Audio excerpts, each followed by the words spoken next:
This is Marlene with Miami Ghost Chronicles, and I want to welcome you to another episode of Stories of the Supernatural. Wherever you find us, whether it's a video or podcast on your favorite platform, please like and subscribe to us so that you can get notification of when a new show is released. You can also find us on major social media platforms. If you go to miamighostchronicles.com, you can find links to the videos or MP3 files, which you can download and enjoy without commercial interruptions. If you're into classic horror, ghost, and adventure stories, I narrate Nightshade Diary, and you can find links at nightshadediary.com. If scary stories are your bag, and listening to encounters with cryptids, ghosts, dogman, and other weird creatures sends a shiver up your spine, then go to supernaturalstorytime.com for links to our weekly podcasts. Noteworthy news about the paranormal world, true crime, conspiracy stories, and anything that is just plain weird can be found at eerie.news or visit the Stranger Than Fiction Stories tab at miamighostchronicles.com. Please subscribe to my newsletter on Substack. Just go to mppellicer.com for a link. I want to thank you for being part of my audience, and I think you are all wonderful. Hi, everybody. How's everybody doing? Good, I hope. I know the show's going to be a little bit staggered, but see, I already have my Halloween t-shirt on. Right now, we're like, what? Today's the 27th. We're 4 days out from Halloween. And even though I know you guys might hear this after the fact, remember that, I'm going to say it again. I'm going to do a Halloween live stream this year. Okay, like I did last year. And, everybody had been asking me, what are you going to do? Because, and I did the one for Mardi Gras. And everybody wanted that true crime angle that I did with Mardi Gras. And I said, okay, you know what? I'm going to go 70s, 80s nostalgia, when Halloween was like really Halloween. But I'm going to throw the true crime angle into it, which back then a lot of the stuff was what they call the satanic panic. And we'll find out if really it was panic after all, because I've been looking at some of these stories, which of course we're talking, 40, 50 years old almost, depending, we're looking at the 70s or 80s.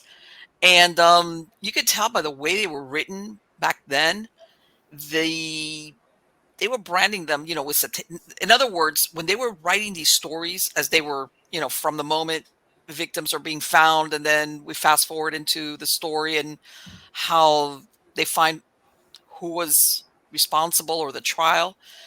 You know what? They didn't put the Satan or satanic thing in there just arbitrarily, like, oh, we're going to make it. No, you could tell that the writers of the piece, the journalists back then, basically were attaching it based on what they had found, when the crime was committed. This wasn't like, oh, they put the satanic panic. No, there was one that I'm going to talk about, which is they found the guy, an altar, with all these satanic symbols. So it's like, there was no panic here. Whether these people, there was reason why to call them satanic or satanic cult murders or things like that. But okay, we'll get into that one. You're gonna have to watch me live on Halloween. And again, even though I'm broadcasting that as a live stream, I'm going to upload it though as a recorded show later on, on all the video platforms, and of course a podcast version of it. Again, reminder, don't forget, sign up for my articles and my newsletter on Substack. Again, on there, I put everything from new projects, new books, giveaways like I did with the last book I released, which was Phantoms of the Follies. That was released October 4th. And matter of fact, I gave five days worth of free Kindle books on that title just to celebrate the release. And I usually will mention it here, but really, if you want up to date, when I do the giveaways, the the newsletter is how I usually announce that. That's the best bet. All right. And like I said, I usually have podcasts. I have older podcasts, and I just put all funky, weird articles, things like that. Whatever, maybe 2-3 times a week, the most sometimes. And of course, don't forget to visit me at eerie.news. And there I also have articles. And I do, even though I've been a little bit, because I've been so busy with this Halloween thing, I'll usually do a podcast as far as all the interesting news of the paranormal or anything weird, just unusual. Doesn't really have to be paranormal.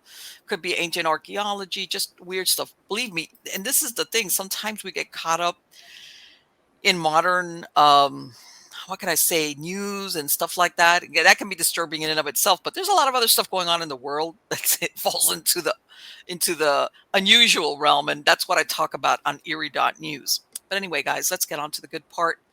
The good part is who the guest is tonight. This gentleman, this is the first time here on Stories of the Supernatural, and his name is Christopher Balzano. He is a writer, researcher, folklorist, and current host of the podcast Tripping on Legends. He's been documenting the unexplained since 1994, and he's been a figure in the paranormal world through his books, articles, and his work as a director of Massachusetts Paranormal Crossroads and now Tripping on Legends. He is the author of several books about regional hauntings, dark woods, cult crimes, and the paranormal in the Freetown State Forest and ghosts of the Bridgewater Triangle, which we're going to be talking about, as well as a collection of true ghost stories, ghostly adventures, and the how-to paranormal book, Picture Yourself Ghost Hunting and Picture Yourself Capturing Ghosts on Film. His most recent book, Haunted Objects, Stories of Ghosts on Your Shelf, captures the stories of everyday people who have accidentally allowed spirits into their house. Even though I don't know, we'll ask him about this. He just brought out recently a haunted house, a haunted ghost stories about the Ocala National Forest, which is very close to where I'm at.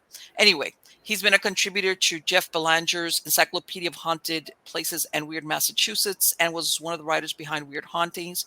He's appeared in more than a dozen other books, often called in to offer insight into the paranormal and gain perspective on a certain case. He's appeared on radio stations across the country and throughout the internet, as well as being called upon by television shows to comment on ghost and urban legends, including the British television series Conversations with a Serial Killer. He's been a guest on Coast to Coast AM and has been asked as a consultant on television shows like Paranormal State and Ghost Adventures. He formerly ran the Paranormal News Ghost Village for Kids from Ghost Village, one of the oldest and largest websites dedicated to the paranormal, and is the content director of the popular paranormal radio show Spooky South Coast. Help me welcome him today. How are you doing, Chris? Excellent. Yeah, your bio is a little bit old school. Yeah. Oh, yeah. I'm into I tell everybody, I know I'm supposed to be like, okay, Marlene, we get it. I tell them I was doing investigations when you had to pay to develop film. You know, you use as reference because people, don't ever think. You mean you had to actually pay? Yeah. Once upon a time, you actually paid sometimes for a big blob of nothing. Right, exactly. Yeah, but what I was referring to though is that like that bio of mine's probably at least 8 years old that you've got. Really, you know what? I noticed. It's okay. It was like walking back through memory lane. I'm like, wow, remember when Haunted Objects was a book that people wanted to buy, and it's been you know what for a few years. So there's always audiences that all of a sudden, their interest in the paranormal surges. And it's like a brand new to them. It's brand new. To them, it's brand new. Yeah. I do have two more recent books. The first one, because I'm now a Florida person, and right. So I have two books in the Haunted America series. One would be Haunted Florida Love Stories, and the other is the Haunted Ocala National Forest. So yes. There are definitely two other titles to me that are kind of relevant to what we're talking about. Seeing right. that, and I'm gonna get to that because I live very, very close to Ocala National Forest, which is a really large park. Let me ask you, but I'm going to ask you what I ask all my guests. How did you get interested into the paranormal? Okay, so that your intro where you're showing the movie with the girl's face melting? Yes. That movie was crucial in my development in this. And I'm not even joking. I'm watching it and I'm having flashbacks to my childhood. Because that's what Saturdays were, you know what I'm saying? So yes. For me, Saturdays were Creature Double Feature on Channel 56 out of Boston, Massachusetts. And that movie seemed to show like every other day, every other week. It was this obsession I had with horror movies and things like that. And I was a latchkey kid. Okay. But my latch was the public library. So my mom would force me to walk to the library after school, and then she would pick me up hours later. And so I just consumed everything, and I drifted towards those old, and their kid versions originally of ghost stories and haunted folklore and things like that. Right, yeah. The librarian, who I think was basically sick of me, said, at like 10 years old, you can go upstairs and read the adult stuff now. And so, well, you know what? People don't realize that a lot of libraries back then in the kids section, they would put a lot of the ghost stuff in there. Because it was considered like ghost children's material. Yeah, and it was pretty tame. Yeah. But it was the gateway, right? So it was the gateway drug for me to go upstairs. By that time, you know, I'm a 70s, early 80s kid. By that time, Stephen King was in the movies. And so I started reading all the Stephen King books, but then things like the Time Life series came out, and I was just obsessed, but also because the way my brain works even today, I just kept all that information in there. So when I started at my college dorm in Boston, Emerson College was haunted. Really? And so people would tell me stories all the time about things that they had happened. And then I would ask them the backstory, and they'd say, you know, something like, oh, well, what happened is that one student killed another student, and then they put them in the closet, and then she transferred schools, and they didn't find the body till 3 weeks. I'm like, wait a minute, I've heard that exact same story like in 5 different towns. And so I became obsessed with this idea of the crossroads, which is, you know, not only the real haunting or what might be something unusual, paranormal, supernatural going on, but then the stories we make up, or the stories urban legend kind of thing, to try to explain it. Exactly. And both are both should be honored, right? Both should be held up. Sure. And so, you know, after years of doing this, and I was an investigator for years, I kind of just got and left all of the pseudoscience behind of investigating and focused more on the experience over evidence. And sure. Getting back to what was the heart of the haunting, getting back to these crazy backstories and how they connect. And what I started doing was much more of like what we call legend tripping, which is going to the site, experiencing it just the way the people of that town or that area or that community say it happens, and then looking at what is that story and how they tell it say about the community as much as what does it say about the ghosts. Right, because a lot of these experiences where people had them, there was none of this stuff that I hate to say it. You know, some of these paranormal reality shows, there's just too much. And I know what they're trying to do is capture the evidence or whatever, make it interesting. But after a while, exactly like what you say, it almost kind of loses a little bit of the romanticism of the story, you know. And it loses the romanticism of the story. And then it also makes the person who's going and looking at these things. I didn't grow up wanting to listen to EVPs or to get EMF meter reading. I grew up in awe. And I think that legend tripping, as opposed to investigating, brings back the sense of awe and the paranormal. Sure. Because whether some place is haunted or not, I always say people can agree or disagree whether ghosts are real, but a ghost story is always true because people say it and believe it. Of course. Right? And what every legend tripper hopes for is like, I'm going to have an experience, but just the anticipation, even if you don't, is worth it because, you know, you've heard this story, that story, and you're thinking maybe I'll be the one that's going to hear, see, whatever. Exactly. And when you hear a story that has been told and retold in a community, and maybe even talk to a few people that day in the community who recount their versions of it, and then it's nighttime and you're on that stretch of road and you're flashing your lights the way you're supposed to, or you're knocking on that mausoleum 3 times the way you're supposed to, for you not to have that sense of, I know exactly what they're talking about, whether you see a ghost or not, or whether something unexplained happens, that's what I'm in it for. And that's why I try to bring my audience now with my podcast and with my books. Right, exactly. And and you know what? I totally agree with you because once upon a time, like I understand, but you know, when I did paranormal investigations, which is, you know, I've done it all through the years, but originally there wasn't that much of the equipment stuff. It was more interviewing participants. What did you see? What did you experience? You know, triggering events. What's the history if you know it, or, you know, you find out. It wasn't that much into the equipment or the, how can I say, the proof, you know, I got to produce proof kind of thing. And the proof is born out of connection and out of the internet. And it makes sense because in one sense, there's a lot of people who want to become known because of it. Sure. Right. And so you put that to the side. There's even just when you've experienced something, and I've actually probably had more experience as a legend tripper than I've had as an investigator. Sure. Yes. You want someone to feel what you felt in that moment. And it was just you and maybe someone else that you go out with. and you guys can look at each other and you know it, right? Like, Oh my God, yes. I and know no one exactly else what you can mean. understand it. And you say it to someone, and they look at you as like, yeah, and you're like, you're missing the point. There's no way for me to communicate the moment to you. Right. So, but for me, it's life changing. You know what I'm saying? But there's no way necessarily I can get you to understand what it's like to, you know what to it do is? Like, the human body is the best instrument.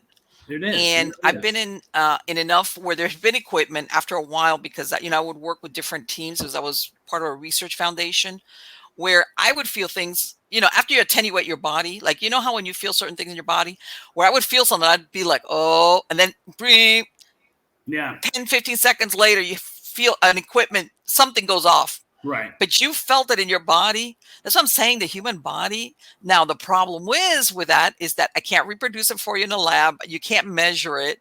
You can't photograph it.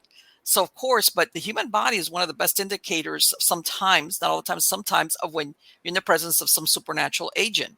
Okay. But and again, I think the other part of that is true as well, is that in almost all of the legend trips where something has happened, yes. You know very clearly when it's over. And sometimes you could have traveled 5 hours and waited 3 hours, and it takes 5 minutes. And when it starts, it starts, and when it ends, it ends. And you just look at each other and go, I guess we're going home now. Like, it's like, or what, the other way around, you could spend 2 or 3 hours or a couple of hours, and you're like, oh boy, this is, there's nothing happening here. Yeah. And then all of a sudden you go, oh, wait a minute. Yeah. What? You feel. Especially when you're dealing with, as an investigator, back in my investigator days, I always said the most activity happens during the setup and during the shutdown. Oh, you too, huh? Yeah. So if you don't, the very first thing you do is when you get to a location. This is like I said, the investigator days. When you go to a location, you start a camera running, and you don't finish that camera running until you leave. Yes. And so we do. I've kept that theory along with a lot of these legend trips, because we are the stand-ins for anybody who can't get out to this place and experience it. And so we're not concerned with catching things on camera. We're concerned with providing you with the moment. But it's to me, it was investigating 101, man. You start that camera because it always happens there, and it always happens. It's like after you close every.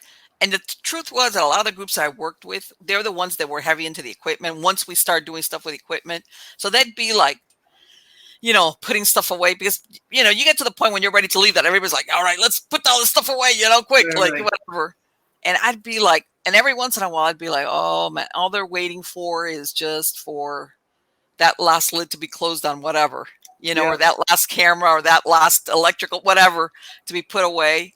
And I tell everybody, normally, because nobody, if it was a residential kind of investigation, it would be in bad taste to stand out in front of somebody's house and, kind of do our own like mini meeting before everybody went their own way. Yeah. And so we would usually say, hey, there's a gas station down at the corner, or a Burger King, or let's pull in there a minute. Let's just talk real quick. And then everybody goes on their way. Usually a parking lot of a Chinese food restaurant. Someplace where, and we had a couple of experiences, believe it or not, when we would stop at some of these places of hearing things, and it would be like, we don't look at each other. Of course, everything's put away. There's no camera. There's no nothing. Everybody's just standing there like, hey, how'd you feel? Whatever, like a debriefing. And then, of course, everybody goes home, because by then everybody's toast. You're tired or whatever. And we had a couple of situations, a couple of times where things happened, like, as far as, how everybody asks you, oh, do stuff follow you home? Yeah. And as a matter of fact, that's when I learned one of the first times that I started carrying my smudge stick with me, and I'd smudge the everlasting, out of my car, and everybody sometimes look at me and go, what are you doing? It's like, yeah, whatever. Okay. So that's funny. So probably if I'm known for one thing over anything else, I'm known as the puckwudgie guy. And if we want to get into that, that's, if we want to be here till midnight, we can touch upon puckwudgie. But I was doing I was writing one of my books, Picture Yourself Ghost Hunting. Horrible title of the book, but there you go. And so there was a DVD attached to it. And so what I did was I hit the road because, like you, I'm an independent contractor. Like I never belong to a group. I don't believe in groups actually. Right. And so I brought out a really tech group, and I thought I liked the group because it was really tech. Mm-hmm. And then they had a trans medium, and I'd worked with them before. And I know that, she was pretty spectacular. Things would happen, real or not real. At least it was visual, and it was a visual thing. I was filming, for this DVD. And so I brought them into something I know you want to talk about tonight, the Freetown State Forest. Yes. And we're at the site of this place known as the Assonet Ledge. And we were, they were doing their thing, and they were one of the first groups that I know of that had really, really jacked up thermal imaging, because one of their members was a fireman. So he had that, like, the industrial fireman thermal imaging. And so yet they're also going with what this trans medium is feeling. Right. And so we were finished. We were getting ready to leave.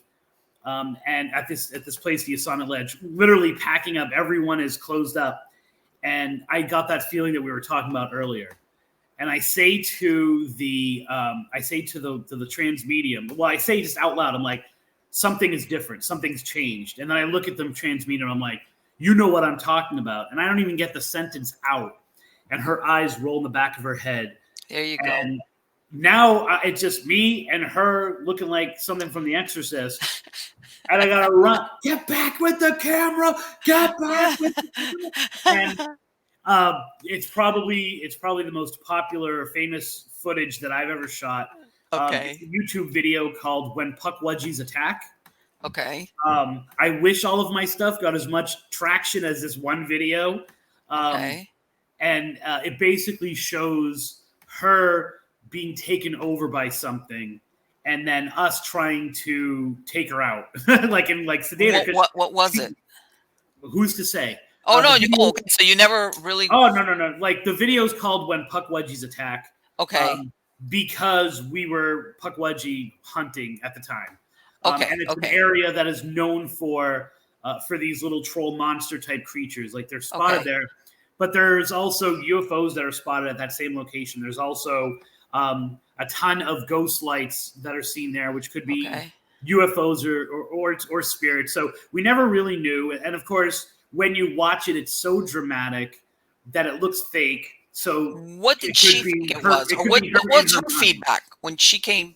She said a Pukwudgie. She said a Pukwudgie. So it was non-human. So basically, she's saying it was a non-human entity. Yeah. And and in that vein, the Pukwudgies are known to control the spirits of the Wampanoag, the Native American tribe in that area, who they've taken the life of. Right. So these Pukwudgies were kind of trickster, like trolls, fairies of the forest, or however, they're really hard to classify. Okay. But they got to a point where they became very malicious, and they would attack people, and they would burn villages and kidnap babies and kill people. And so if they killed a Wampanoag or anybody, they would get almost like possession of their soul. And these souls manifest themselves in what they call Taipaiwunkas, what Wampanoags call Taipaiwunkas, which we would call orbs or ghost lights or will-o-the-wisp. And the part that you can't see in the video, mainly because it was edited out, because there's a group partying on the top of the ledge, and we're at the bottom of the ledge. They start swearing down to us. We start swearing up to them. You should have left that. So that footage exists, but it's not part of the video, right? So we go the other way, like, it's shot like this on her, but then it leans out towards the forest. And this is, it's fairly deep in the woods. It's not regularly visited. It wasn't visited at that time. Like, there's no cars, but you see these ghost lights in the woods, these orbs that are in the woods. And so it kind of reconfirms or reaffirms the idea that maybe this was a Pukwudgie. Or it was just all in her mind. Like, who knows? I know it's not for me to say what evidence is good or not. I present it. I try to create the setting of it to be like, here's what the situation was. All I can say is whatever it is, it's not fake. It's not doctored in any way. Well, when you tell that, it sounds very much like, the Celtic beliefs, and fairies and fairy Mhm. folk, and Yeah. how usually you get the short end of the stick, and they're kind of malicious and in some cases dangerous. If let's take Tinkerbell version out of this. If you look at the Right. stories told about fairies, they're a problem. And they were Wampanoag lore was buried for a very long time. And so they Uh-huh. kind of dug it up because people were having experiences and asking me as if I was some kind of authority what was going on, what they were Okay. experiencing. And so I kind of dug up these old stories. And if you were to ask me, looking at it critically, these are Right. Wampanoag stories heavily influenced and Christianized Okay. by settlers who had a deep history of the kind of fairy lore you're talking about. Okay. So I'm sure because the Wampanoag had no written language until they were Christianized, that I'm sure a little European leprechaun lore got mixed in with these Pukwudgies as they made their way from the mouth to the page. Of course, and that happens. People don't realize that culture, Yeah. that oral tradition. That thing lost in translation, but it's like changed in translation, and then eventually you get the version over here. Now, let me ask you before I do the intro: is where you were at? Is that the same area that we're going to talk about? That forest? Yeah. Oh yeah. That triangle. Yeah. Okay. Now let me do the intro, guys. Before we rolled, I mentioned to him because we're talking. I'm telling you, coincidences, they're incredible. Earlier today, we call it hashtag follow the signs. There you go.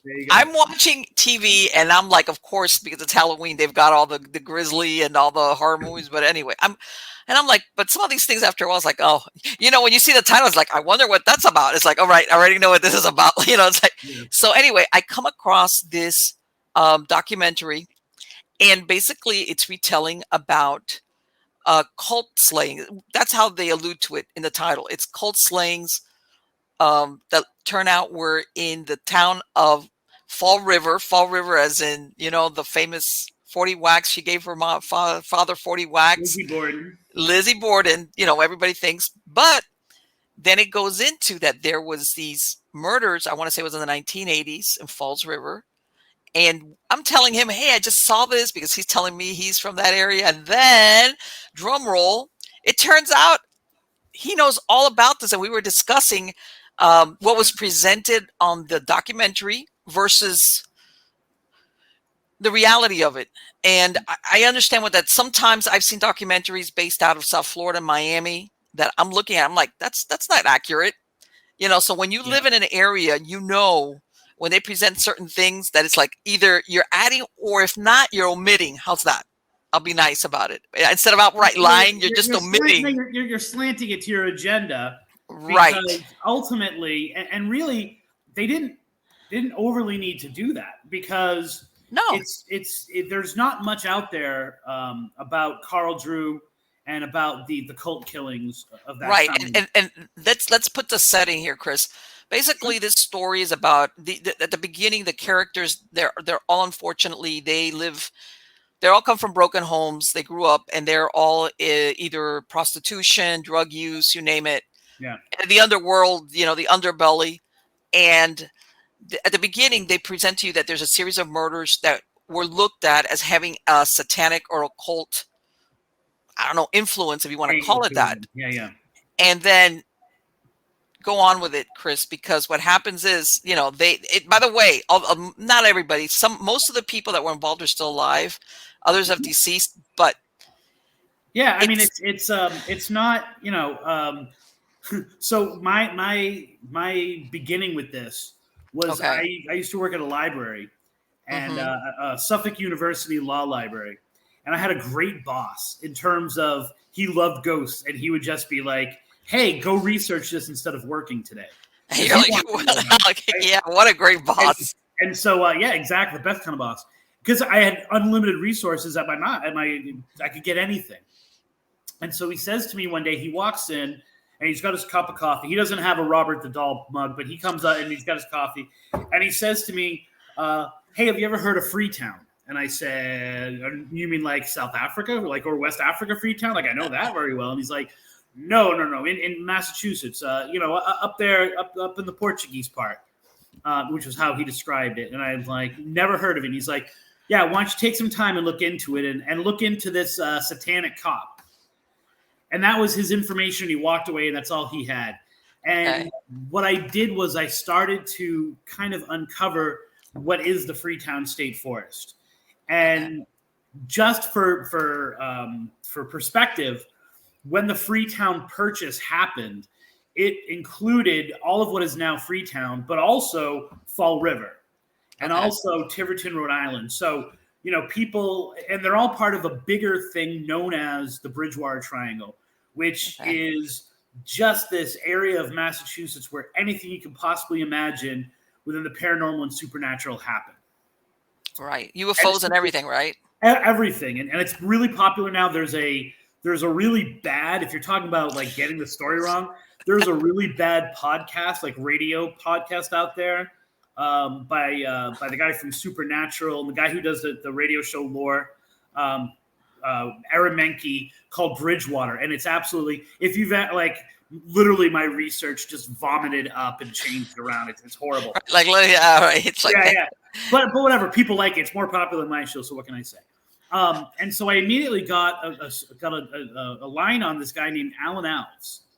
And Alan Alves was a cop. He was just a regular old cop that caught a few cases early that had a cult with a C, not with an O, a cult slant to them, because the Freetown State Forest was filled with different cults that were running through that originally he thought were just remnants of the hippies, which ended up being, much more organized and things like that. So he's I don't know what town in the Ocala that you live near. I'm north of Ocala. I live like in a little itty bitty town with 5,000 people. Beautiful. So imagine your town and imagine investigating over 30 homicides in like a 20-year detective career. And now you have Alan Alves. The Freetown State Forest was, I called it the paranormal dumping ground. You're less than an hour, much like the Ocala. You're an hour away from Boston, Providence, Rhode Island, Brockton, Massachusetts. These areas, Fall River and New Bedford, areas of high crime. You do your crime there. You dump the body in Freetown. Right. I was going to say it's a dumping ground. You're right. Yeah. Exactly. In an hour, you're in the middle of nowhere. But there was also these other crimes that were happening that were being drawn there. And so one of the very first cases that I found out about was the satanic murders, which we all called the Carl Drew murders. Carl Drew is the central figure of the story in the old days. Right. He's like, he was like, I want to say he was described as this real cutthroat pimp guy, and I think that's why everything was laid at his feet. And for all intents and purposes, like it really was. And if you've watched the documentary you're talking about, I think it's called Fall River, right?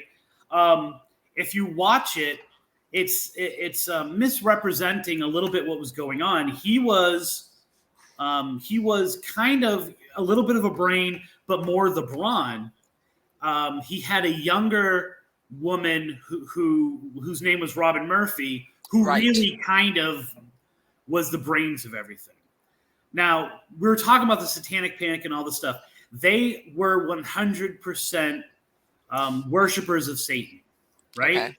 And both of them used Satan as a way to entice people in and then to control them. Sure. So if you're talking about the satanic panic, you've got to separate the idea of that people were like molesting kids and stuff like that with people who were during that time who were into the occult, now with an OC, into the occult, who were using it as motivation, right? Sure. So the satanic panic is something real, right? These cases of lost memories that were like inserted into them, that's all real.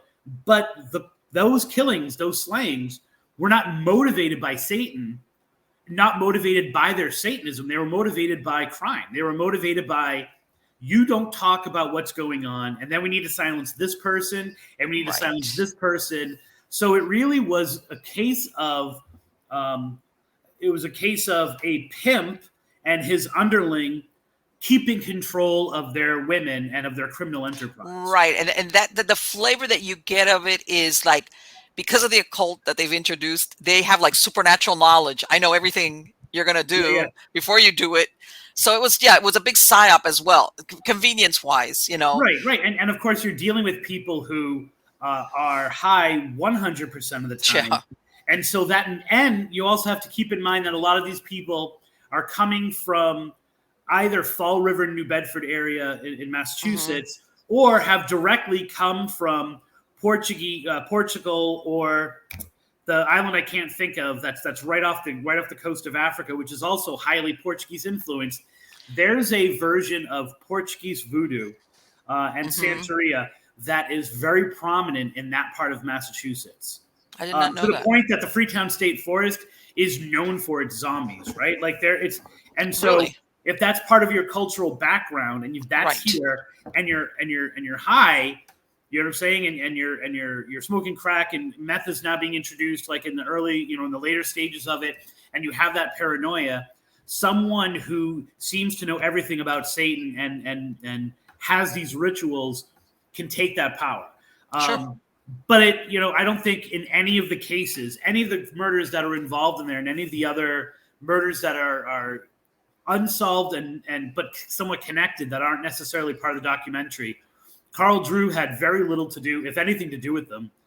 And I present that in my book. And Carl Drew was so happy about that he sent me a few letters, and drew me some really creepy pictures. See, this is the thing. And how can it's almost like when you finish seeing it, they kind of put that doubt in your mind. Was this the guy that was responsible for the murder of two of the prostitutes that we're talking about, right? Yeah. But by the same token, it's like, and I agree, but that he was a creepy, he was an SOB. This is like no nice guy that was railroaded. He's not Manson. He's not Dahmer. He's not Gacy. No. He is your typical street thug who ran his corner of town, his little section of town, which is like a block. You know what I'm saying? And gets caught up in this bigger thing, which then becomes, once it hits the public, and they get like, oh, so not only are they having these satanic rituals with police officers in an apartment building, but they're also going into the Freetown State Forest to have them at this shack, the infamous shack in the Freetown State Forest. Now it explodes to become something bigger, and he becomes, to some degree, a boogeyman and a folk hero in Massachusetts, when really he's just a pimp who got caught up in what is happening in every town like that all across the...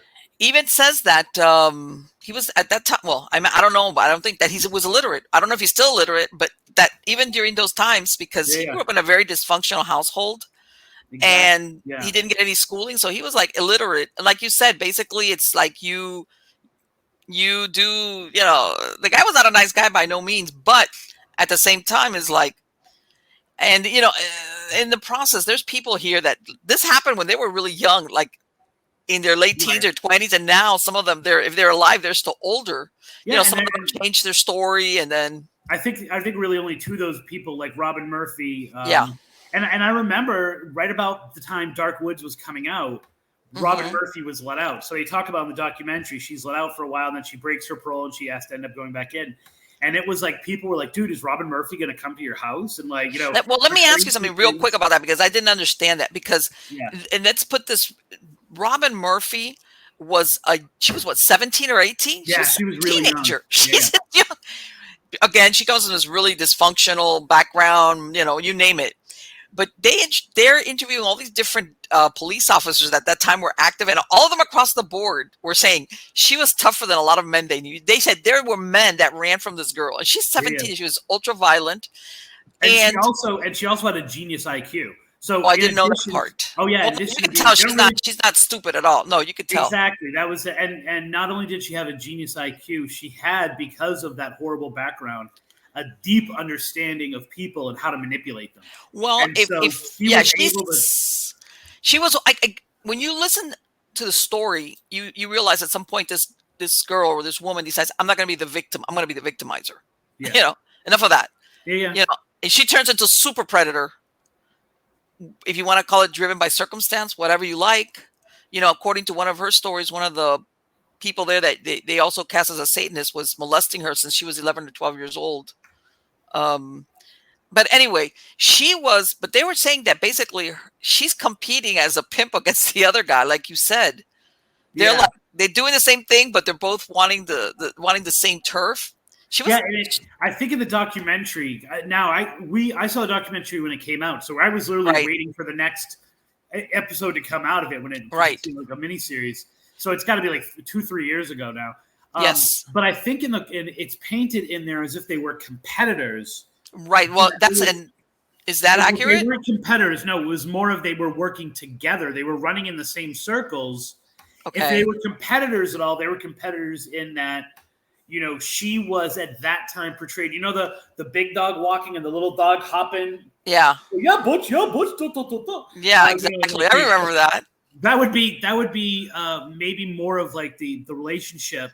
But with him out of the way, she was the one. She would have been the one to be able to take control and right. It was almost like they portrayed almost like they're trying to do the same thing. They're competitors, but at the same time, it's like don't stumble because if you do, I'm going to be the first one.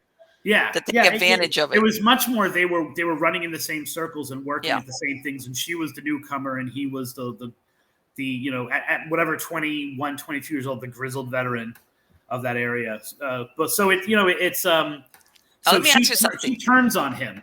Right. So she's that lady. She's like, man, no mercy, no prisoners.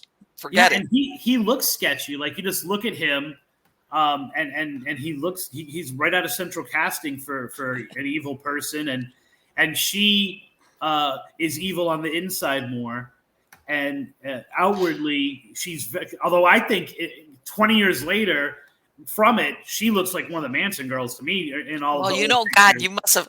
They do point that out. They said that by the time she came to court, and we'll talk a minute about the murders, they, of course, had put her up, back in the 70s and 80s, she had like a sweater with a thing, and they even put a little cross on her, and they put like her hair, long and straight hair.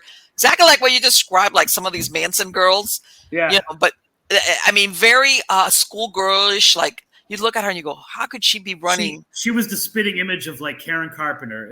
That's the way they presented her. And the newspapers every once in a while would get a picture. I don't know if you've ever seen the movie like The Devil's Advocate, where the woman every once in a while she would see the demon face and then it would go back. They would get one shot of her, like those great pictures of Ted Bundy too, and you would just see the eyes. And it would just be like when the mask slips a little bit. Yeah, and the mask slips down a little bit, and you would see it. But she was, and so she got the lesser term and was able to get out after a while. So. Now, this is the thing. Let's talk about, there's one murder of a prostitute. Again, by the way, these prostitutes were very young, 17, 18, 16. These were young girls. There's one of them that they find under some bleachers. Okay. Mm-hmm. Yeah. Which is pretty horrific. That's probably the most folklore aspect of the crime altogether. What do you mean by that? Because she's found with her body dumped. Yes. People, and I've had people call me on radio shows when I've been talking about this back in the day up there in the Triangle, talking about, hey, is that the person who they found her with a head on a pike?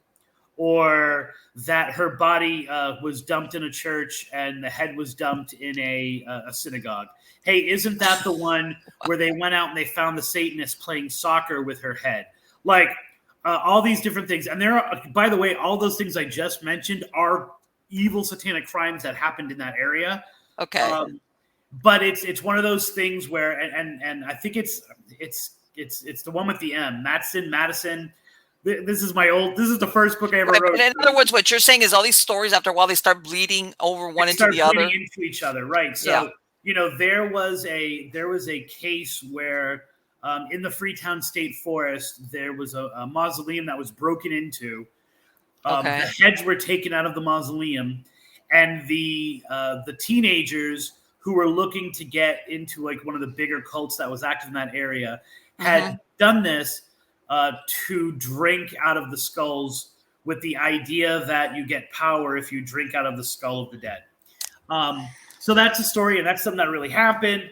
And yet Kathleen Marston, I believe is her name, Mm-hmm. Sometimes she's the head in that case. And so any weird thing that Right, they kind of like hodgepodge it together.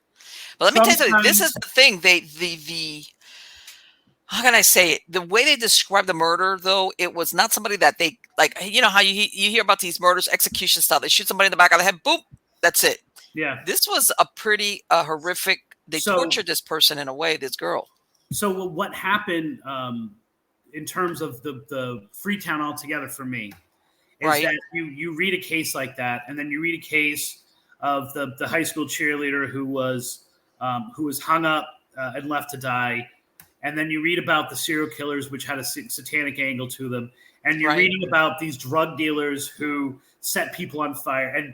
And what I noticed was that in this paranormal dumping ground, in this dumping ground, everything was jacked up. Everything was intensified.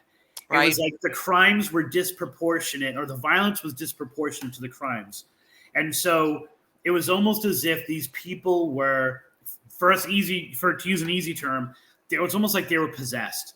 If you look at Lizzie Borden, it's almost as if she were possessed. And let's keep in mind that she's not the first murder on that property as well, right?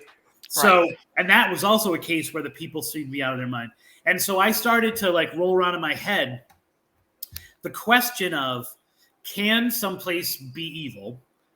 Okay. But then also, can the same energy, the same juice, the same bad juju, in addition to causing ghosts, Bigfoot, Thunderbirds, zombies, all these paranormal things, can it also draw in serial killers? Can it also draw in uber violence? Can it also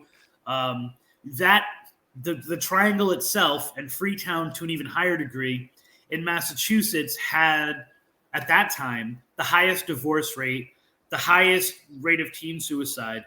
The Bridgewater State Hospital had like 7 times the amount of suicides that would happen in that mental health facility than any mental health facility. Wow.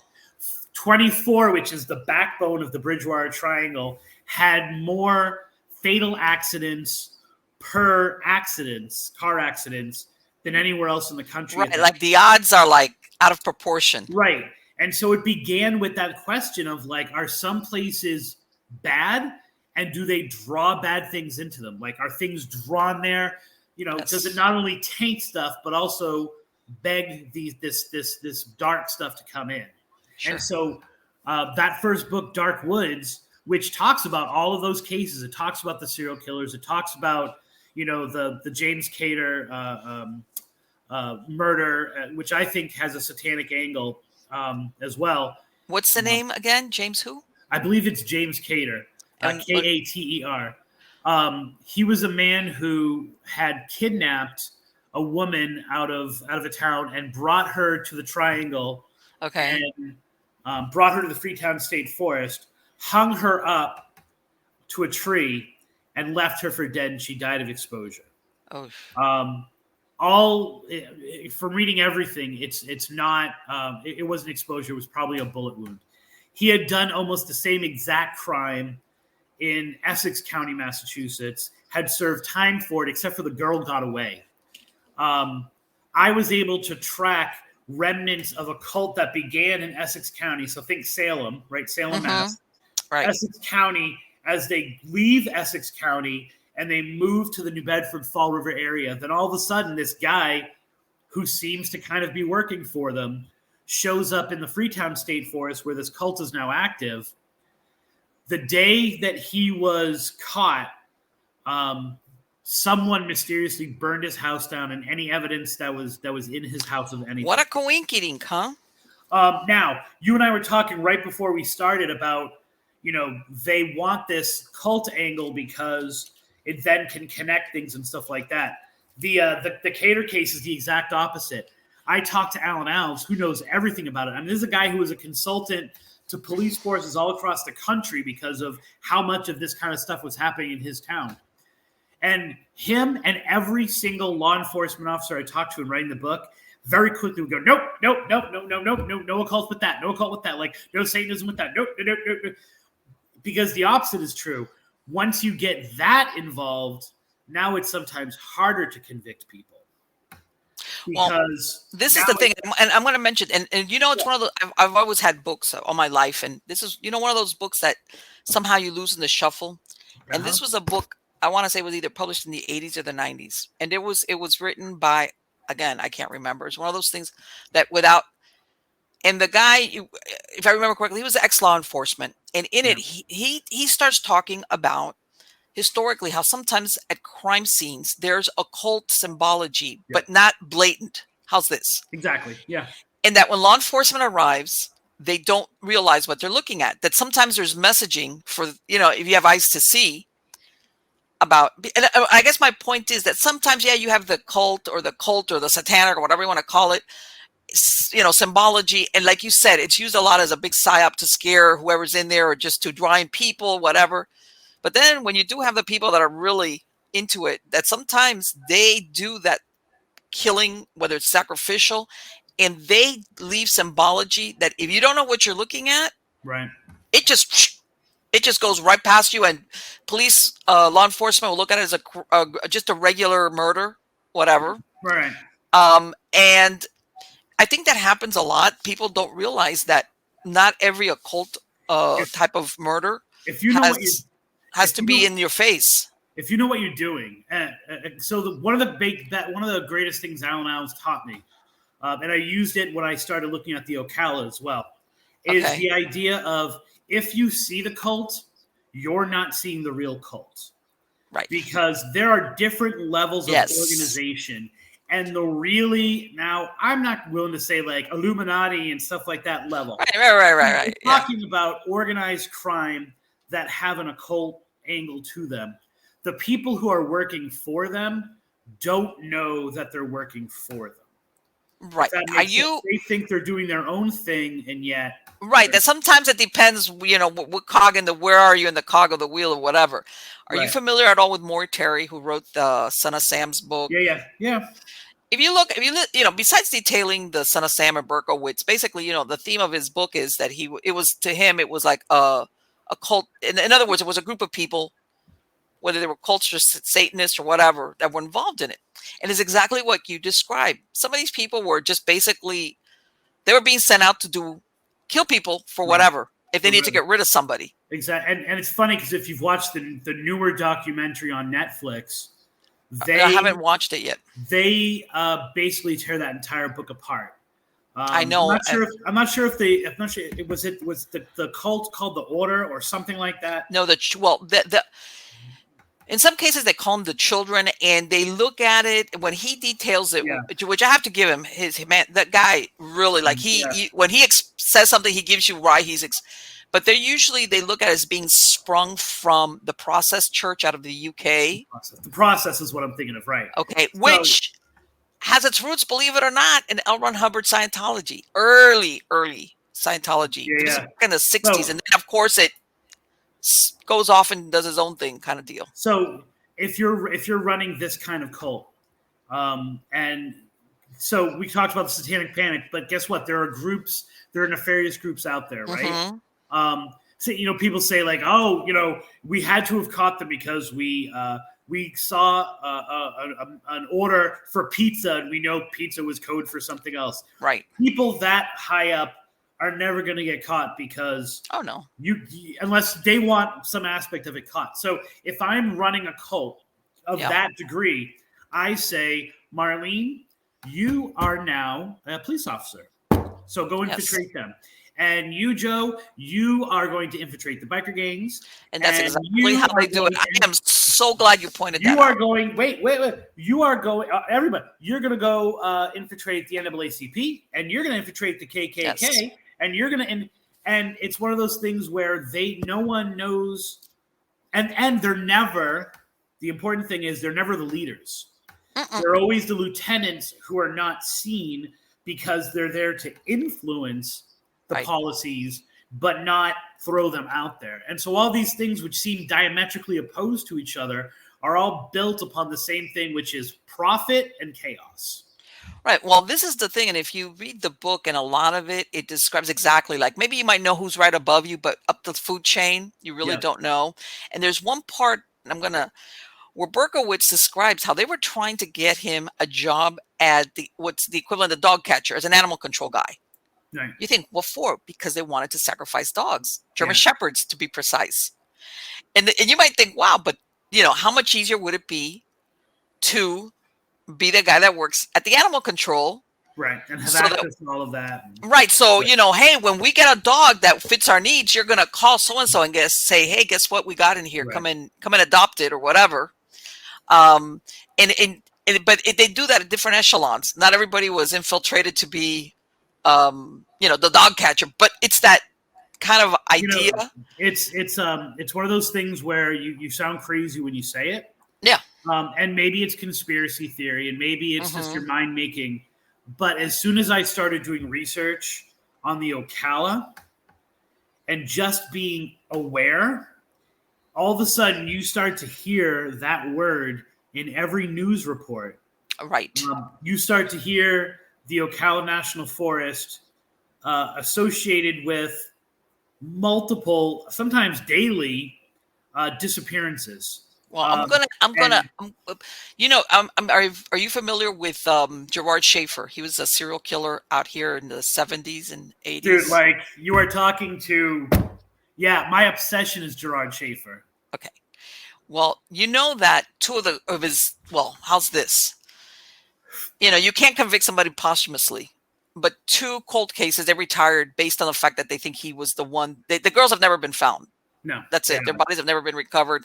And I want to say, not too long ago, still very active. Huh? Their ghosts are still very active. Oh, we got to talk exactly about that. What you're talking about. Okay. This is the thing. Now listen to this. This is how I found out about how like different roads lead to Rome. I had an author that I met. I was doing a Comic-Con, and he was a writer of all these different. Oh, I see that. Okay. We're going to put that up in just hold on a minute. He's talking to me. Oh, Marlene, here we go. To stream, there we go. Is that who you're talking about? Yes, these two girls. They've never been found, by the way. Yeah. Never been found. They disappeared out of Ocala National Forest. Their boyfriends, they had accompanied their boyfriends who were diving, and these 2 girls, by the way, in the middle of the day, are walking along the path. They're like, what would you do if your boyfriends are diving? You're there. And later on, I believe somebody says that they see a guy walking behind them along one of the trails or the paths. But hey, it's a national forest. What do you expect? That's it. Right. Never seen again. No, so far, no bodies have ever been recovered. No remains. Yeah, I know where they're buried. Okay. So wait. Oh my God! See, don't do that to me. Wait, let me see how I'm going to do this tie into Schaefer. Okay. I talked to this guy, and he's telling me about how there's this deviltry out in St. Lucie County. Yeah. All right. And we started talking. We even went out there. He starts telling me how he bases fictional stories around the tree, and that is supposed.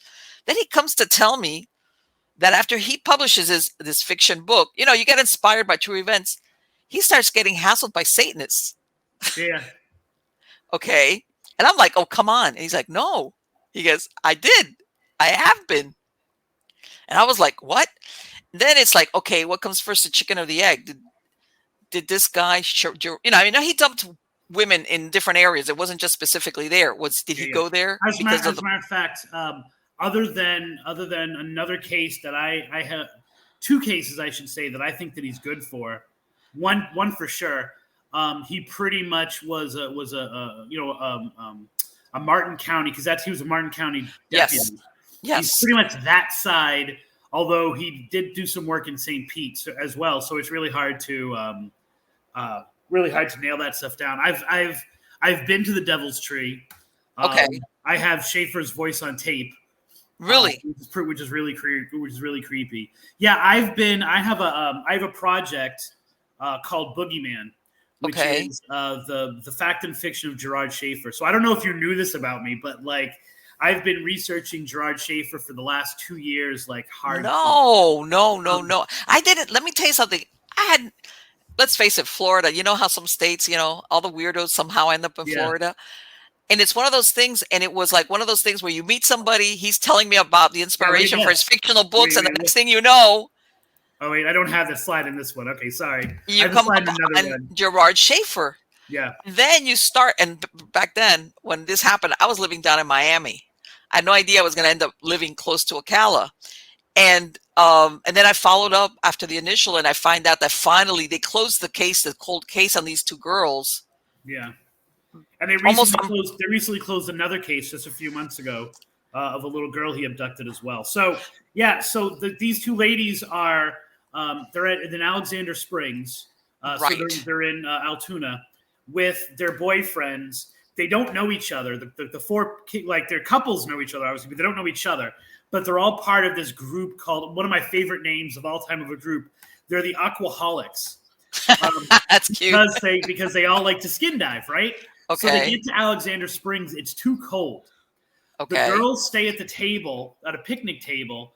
The boys go off. Now, to me, this is never explained in the story, but to me, when I hear the two boys go off and leave their girlfriends, to me, it sounds like they went in the woods to get high, like to smoke some weed or something like that. Right. They come back, the girls are not seen ever again. So Gerard Schaefer, basically, in a nutshell, Gerard Schaefer picks up these two girls as a cop. He picks up these two girls who are hitchhiking. Right. People don't realize that in the 70s, hitchhiking was a big thing. Right. And so he picks them up, and then he invites them out the next day.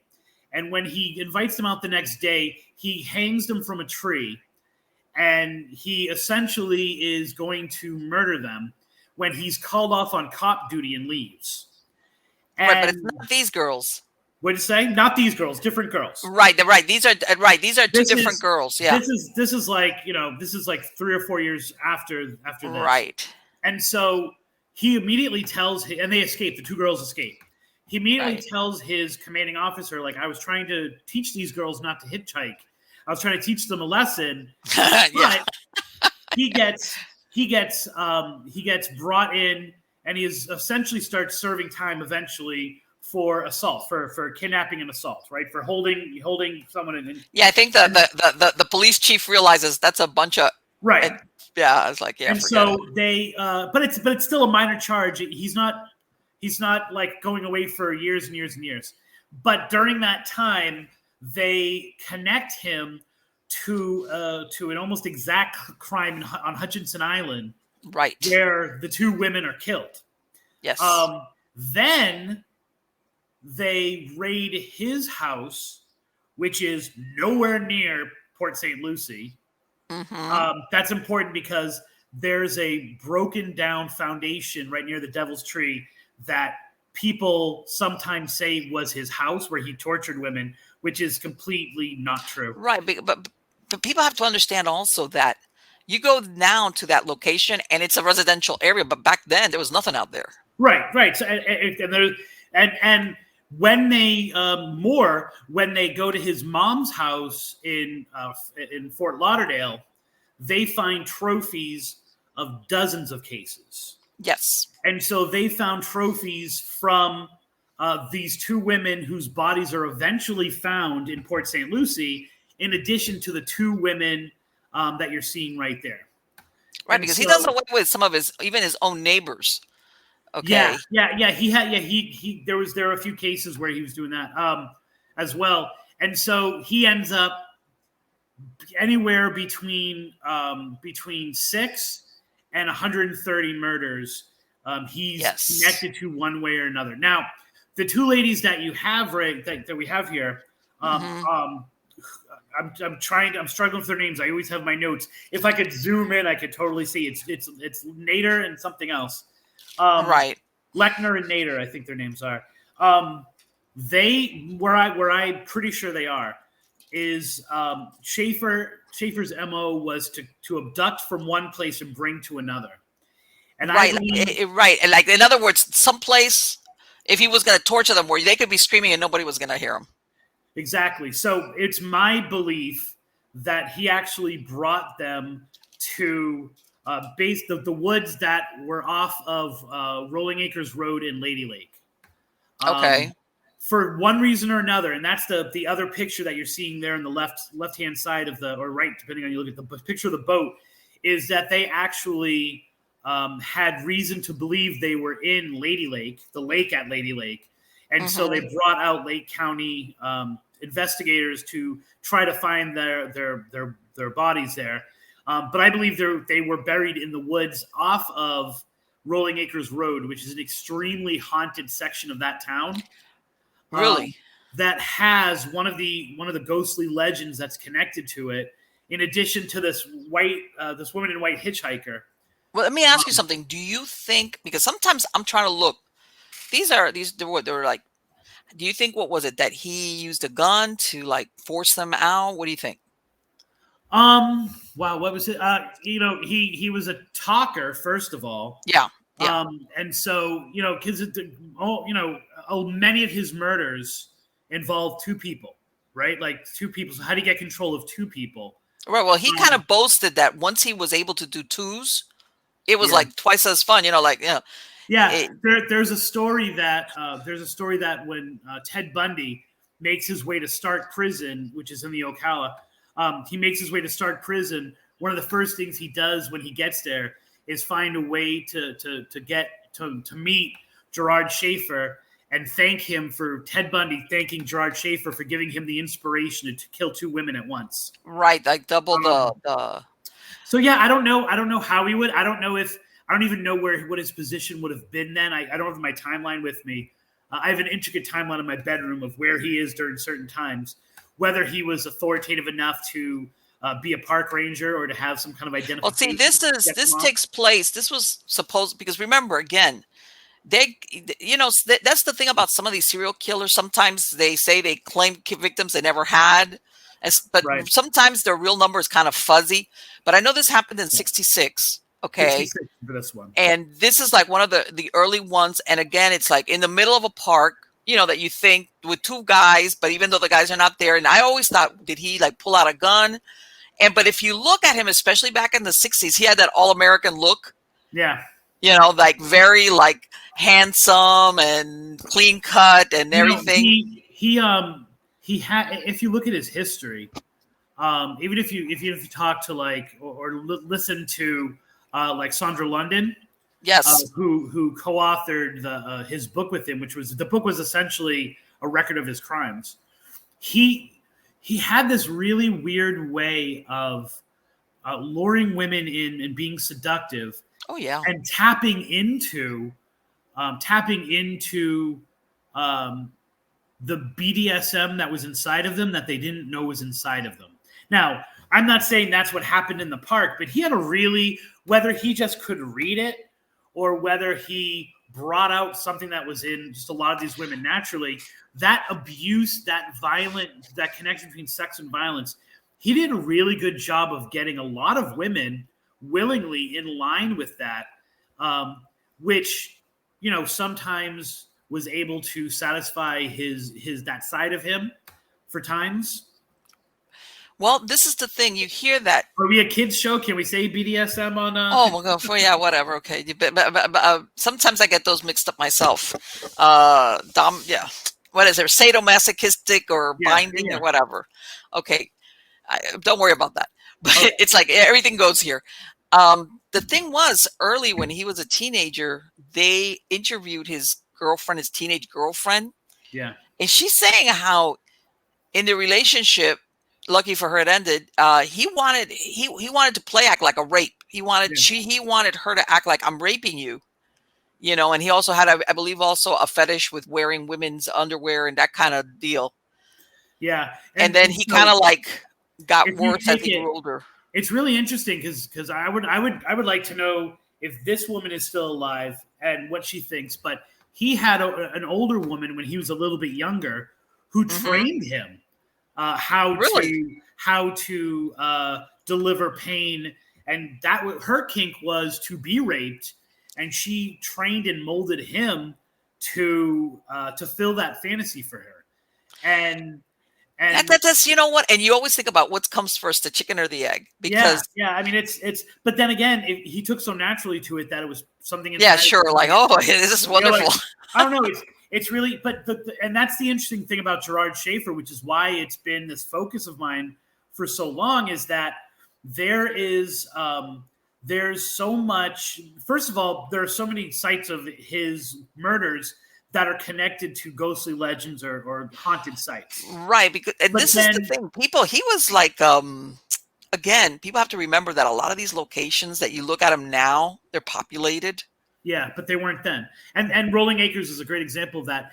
But then there's just so much about him that is mythology and has been mythologized. And yet, weirdly, no one would rank him in the top 10 of serial killers, right? As far as I know, he's only been mentioned once on Criminal Minds, and mentioned wrong, actually. Right. They say the opposite. They say Schaefer got the inspiration from Bundy to kill 2 wheels around. We're talking about a man who, because of his intelligence and because of his charm, basically was a jailhouse lawyer, which is what might have gotten him killed. He has his fingers. Otis Toole was a good friend of his, and Otis Toole is most likely the person who kidnapped and murdered Adam Walsh.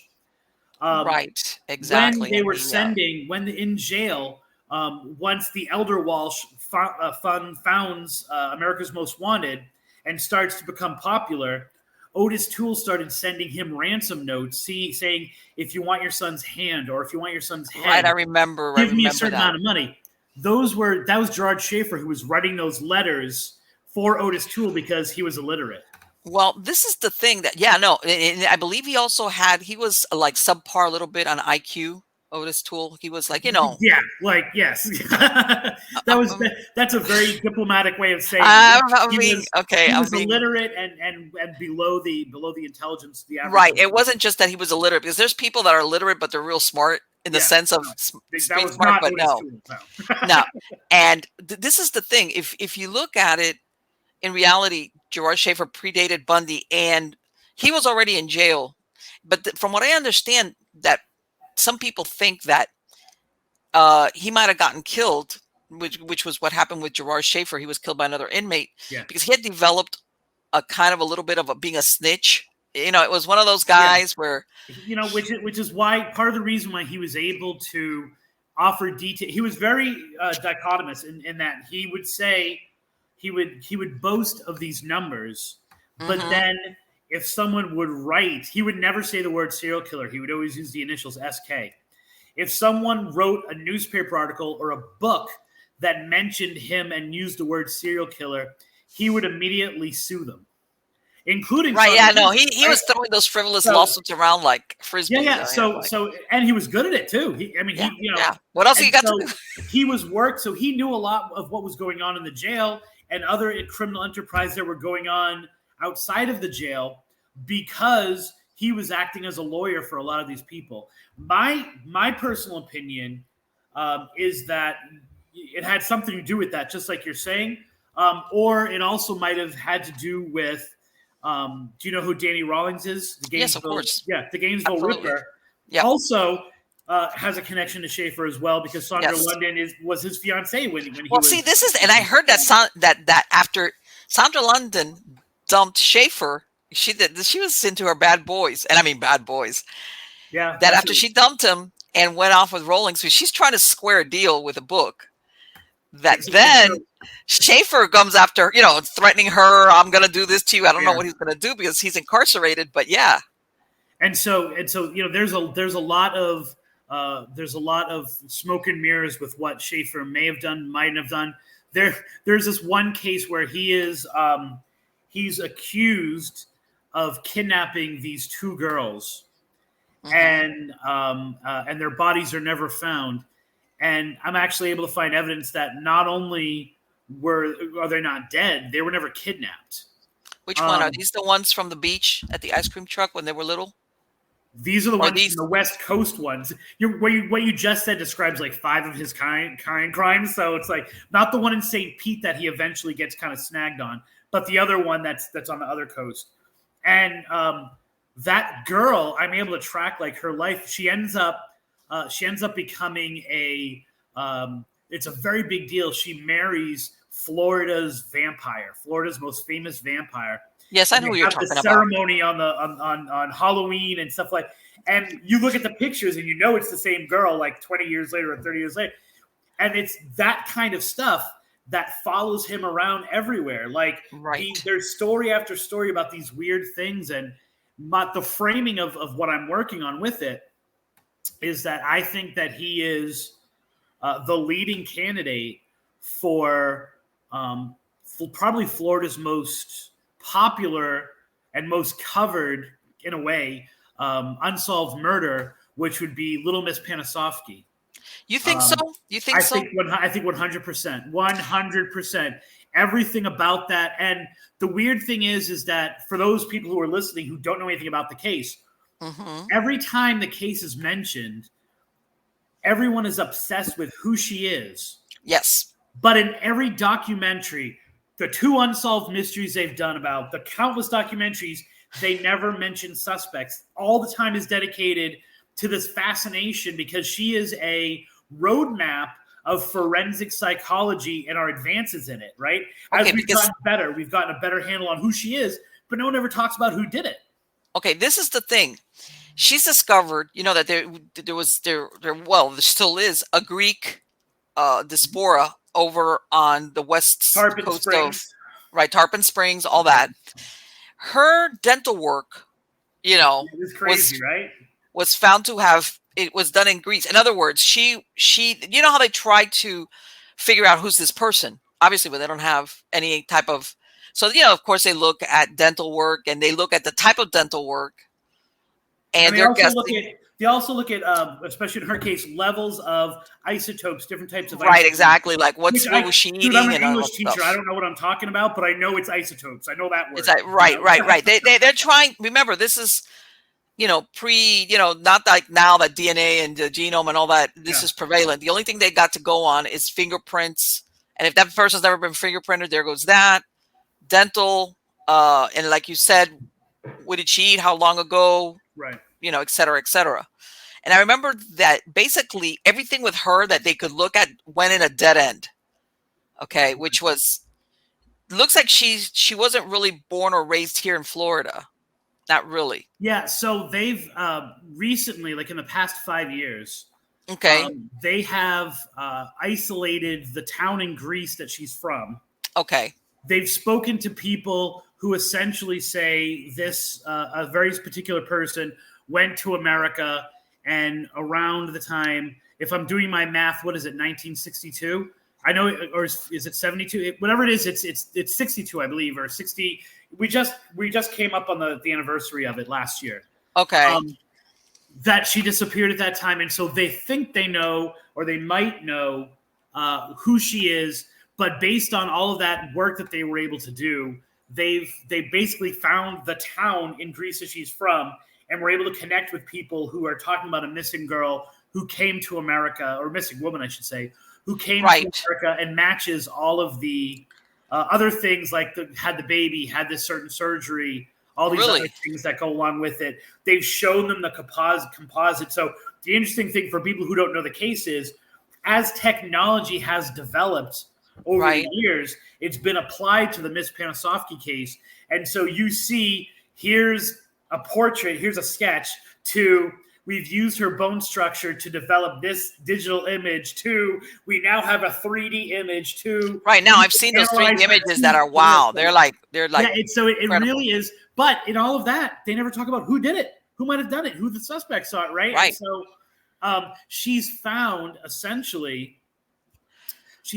in the water in Lake Panosofsky, which is why she's got it right off 75. I drive it all the time, right by by on that bridge where the people saw her body floating right off that bridge all the time off 75. And I always go, little Miss Panosofsky, give her a little kiss, we'll find you, and we'll find your killer. And she was found with a belt around her neck, which is classic Schaefer, right? She's found, now granted, that's not a ridiculous MO. Like, that's not like, it's some weird, bizarre thing that not other people might do. But she's found in what is only whatever it is, it's only a little bit of time away from the cases we were just talking about with Lechner and Nader, right? Mm-hmm. It's in the same vicinity. He was known for St. Pete. So we're talking St. Pete's an hour away from Yeah, no, that you could get there like a nothing. Yeah. I mean, everything makes sense, and yet and he was active during that time. He was an active serial killer during that time, and yet not only is his name not brought up, no name is ever brought up. And it seemed like now I don't know if it's true or not true, but it's a really good framing because he's perfect for it. And it's another example of why Schaefer is this kind of boogeyman who really, for the last 40, 50 years, has terrorized the state even from the grave. And yet so many people don't know his name. So when you throw out Schaefer, just like you did at the beginning of this, and I'm like, yeah, I know Schaefer. No, let me tell you something. This guy was like, he was really into, it wasn't just the serial killing as in killing. He was into the torture aspect. Yeah, it was, and like I said, because of that, there's so much that fits into our fears. And so he is mythologized. He's this weird folk hero where all these different things around him, it's really hard to grasp onto. It's like trying to hold smoke because anything could be true and nothing could be true, and all of it would make complete sense in Schaefer world. Well, and what you said as far as, by the way, anyone in the audience, we haven't even started to talk about why we were going to talk tonight. Like, I know that we're going to go back there. Don't worry about it. Which is all just on the fly. Like, we had no idea this is what we were going to be talking about tonight, but you know what? Like, and what you mentioned him about being like the gift of gab. Yeah. There was one of his neighbors that disappeared. I want to say she eventually was found. I can't remember, but she used to work as a barmaid, and she's telling her, I want to say her sister or sister-in-law, our neighbor, check this out. He works for the CIA and he wants to hire her, and pay her lots of money. Yeah, it's a great story. Right. In other words, he any other person is going to be like, really, come on. Yeah. But he kind of knows what to say to some of these women that to somebody else would be incredulous. Like, come on, who are you? Is like he was multiple people, and so that's why so much about him could be true. Right, but he knew how to feed into the person's, like, he did. Yeah, she'll believe this. She'll think, oh my God, I'll go with you wherever you want because we're gonna go do a James Bond film or James Bond lifestyle. I mean, and if you look at some of these stories, some of the stories of abductions and near abductions that involve mothers saying, "That's amazing. Have a good time." Yeah, it's not just the women themselves. Well, that's how he got caught. One of the times, one of the moms. That's the one in St. Pete who she got the license plate slightly wrong on his blue Datsun. Yeah. Thank God. It's something. I'm thinking to myself, if something's making you think, like, why don't you telling your daughter get off the car, get out of the car right now? Why don't you do that part of it too? Yeah, so one of the stories that I found, and it was kind of an obscure line. And he says it to Sandra London, and he repeats it several other times. And this is a crazy part of him. What could scare the boogeyman, right? Mm-hmm. So he's in jail, and he's talking about several different criminal organizations. Oh my God! I know. Let's see if you're going with this. He has a part in them, right? Okay. And he's a high level member of this, and they love him, and he can do anything. He's basically telling Sandra London and anyone else, I can kill you anytime I want. Right. Yeah. And so he's boasting about this stuff, and your party, half of you is going like, yeah, okay, like not only you, a member of, He was saying the Dixie Mafia. He was like, right. The Dixie. See, you're a smart gal. Thank you. And so he has this one line, which is kind of a throwaway line, where he talks about how he has it in with this biker group that I'm not going to say the name. This biker group out of Daytona, okay, who are running drugs and who are a satanic cult posing as a biker group, okay, who are running things through the Ocala. That he can do that will do whatever he wants them to do. Right. He sends this to her. He almost immediately, within weeks, is shipped off inexplicably. Like I haven't been able to find any reason why he's transferred from Stark to a prison in Marion County. I don't think it's Coleman. They don't say what prison it is, but I don't think it's Coleman. Yeah, there's a few out he here. He spends only a few days. Mm-hmm. He goes back to Stark and he recants everything he said. This man never recanted anything in his life. You're right. It was like, what are they going to do to me? Put me in jail? Something put the fear of the devil, we'll say, in the boogeyman.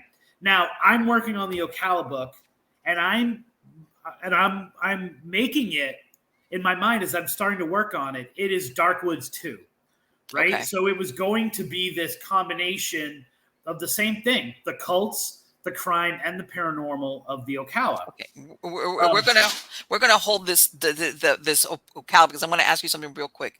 But okay. I want to ask you if you heard this as far as Schaefer. Okay. Then in one of his ramblings, because of course, whether he really had these connections or not, or he was just using them for whatever.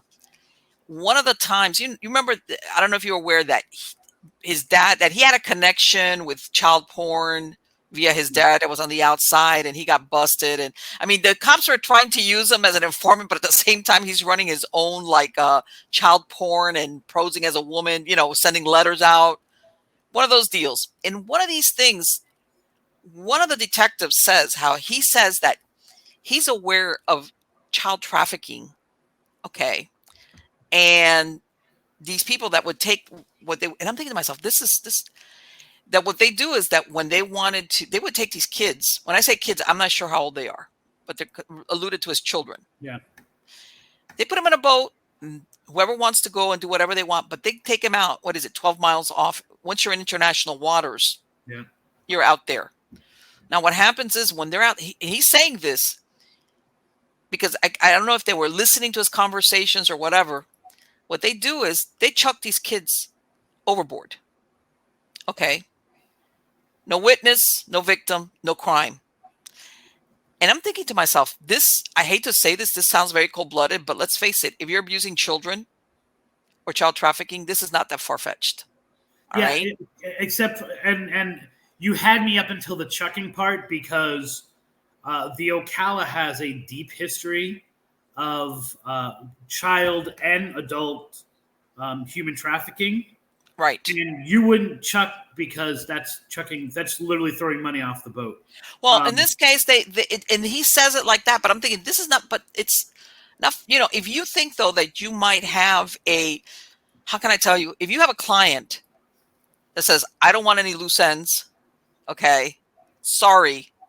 If I'm paying for this party, I don't want anything, anything. It's not implausible. Let me tell you. Anyway, yeah, I mean, I'm with you, I'm with you except for the fact that I don't think it's financially beneficial to do it.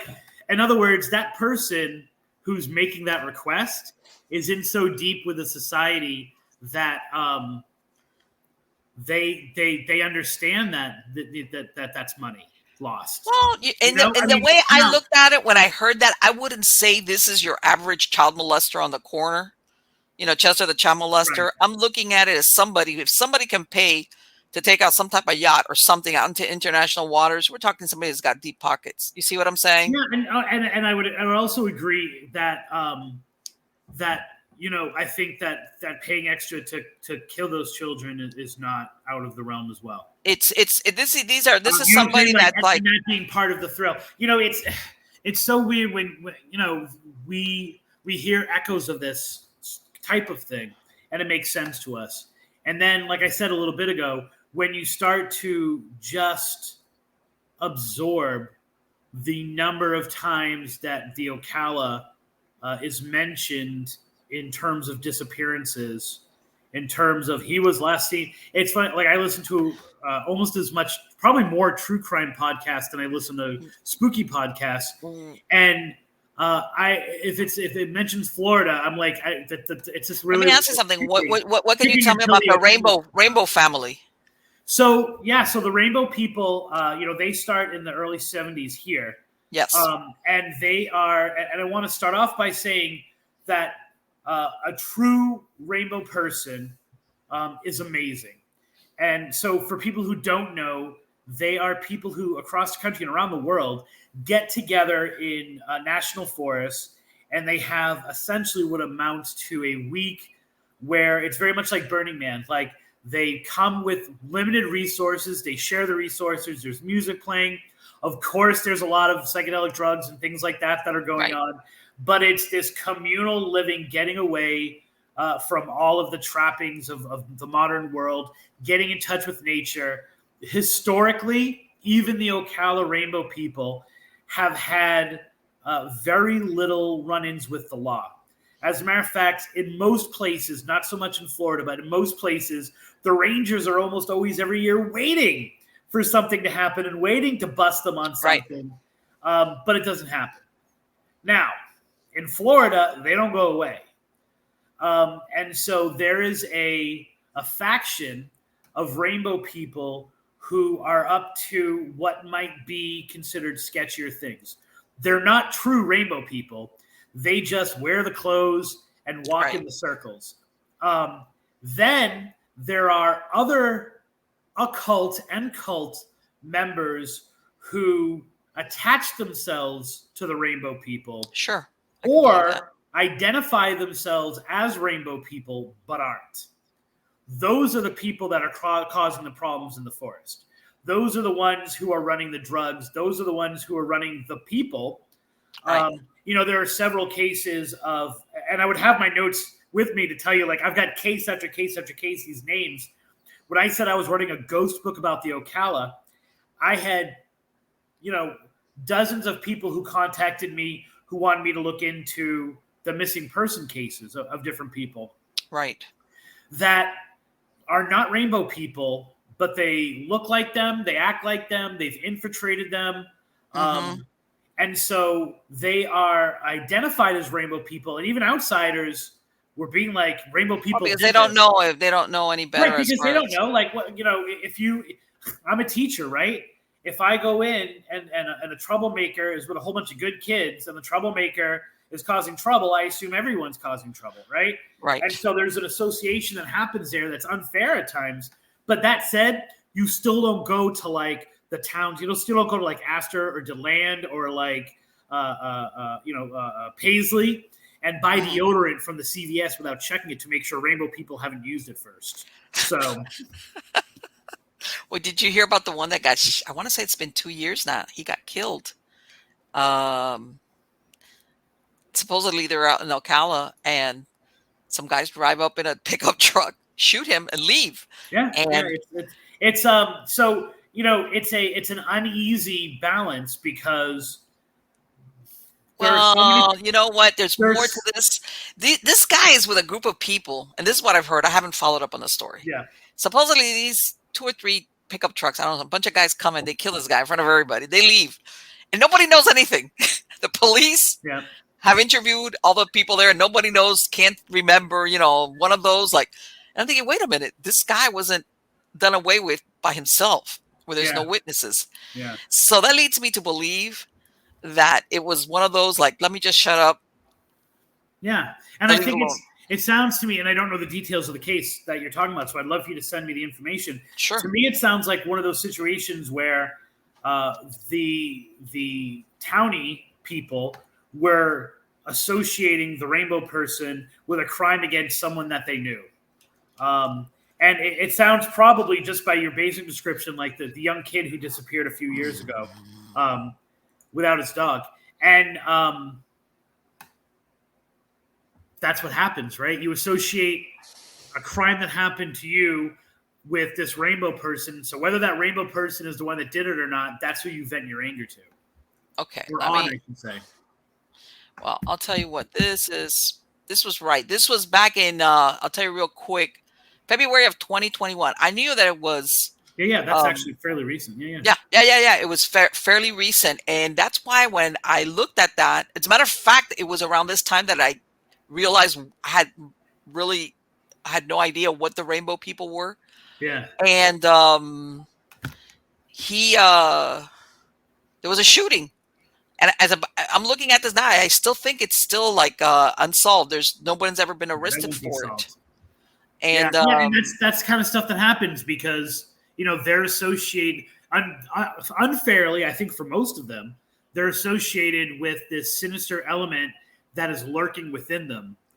That I mean, if you were going to, you had a certain mindset, cult or occult mindset, right, and you wanted to recruit, someone who is a rainbow person who's going to these festivals, is highly suggestible. Odds are they're on some kind of drug.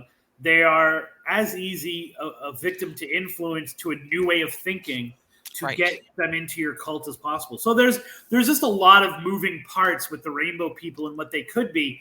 And the most interesting part of it, so now keep in mind, I'm not an investigative journalist. I'm not I'm a folklorist. What it does is it adds to this mindset of people who live in the Ocala, and then, like I call it, in the shadow of the Ocala, all those towns that are right outside of it. Exactly, around the perimeter, yes. They have the what I call like the Ocala disorder, where one woman tells me a story, and by woman I mean she was like 20 at the time I talked to her. Okay. And there's it's the introduction to my book because I think it sets the tone. Okay. She tells me all these crazy stories, and they all happen on one night, maybe. And all of them are connected to the Ocala, and maybe it's rainbow people, and maybe it's ghosts, and maybe it's witches who are in the woods, and it's one of those things where because so much does happen, they believe anything can happen, like we were talking about earlier, and so the rainbow people become a target for that because they're the most easily recognizable ones, but also they're the ones that people seem to have used in one way or another to get a lot of weird stuff going in that forest. Right. And then again, sometimes you think, is it because it might not have anything to do with it. Maybe he crossed the wrong person. Right. You don't know. Sometimes, you might try looking at some weird angle, and sometimes it's just a question of you crossed the wrong person. He looked at the girlgirlfriend the wrong way. There you go. Exactly. You don't know, but because it involves all those elements, our minds go, because we who look at the Ocala, as well as those who live in the Ocala, are still victims of that syndrome. Oh, yeah.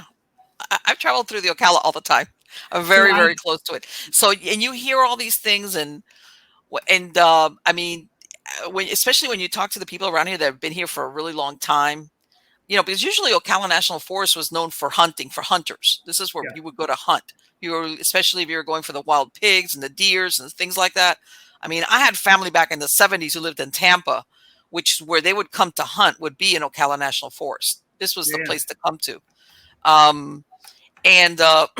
There's not so much maybe now, but there was a lot of, what's the word? If you want to, not folklore, but it was like people took care of business, and sometimes they didn't call the law. How's that? Sure. Yeah, it was, if Florida is the Wild West, right? Yeah.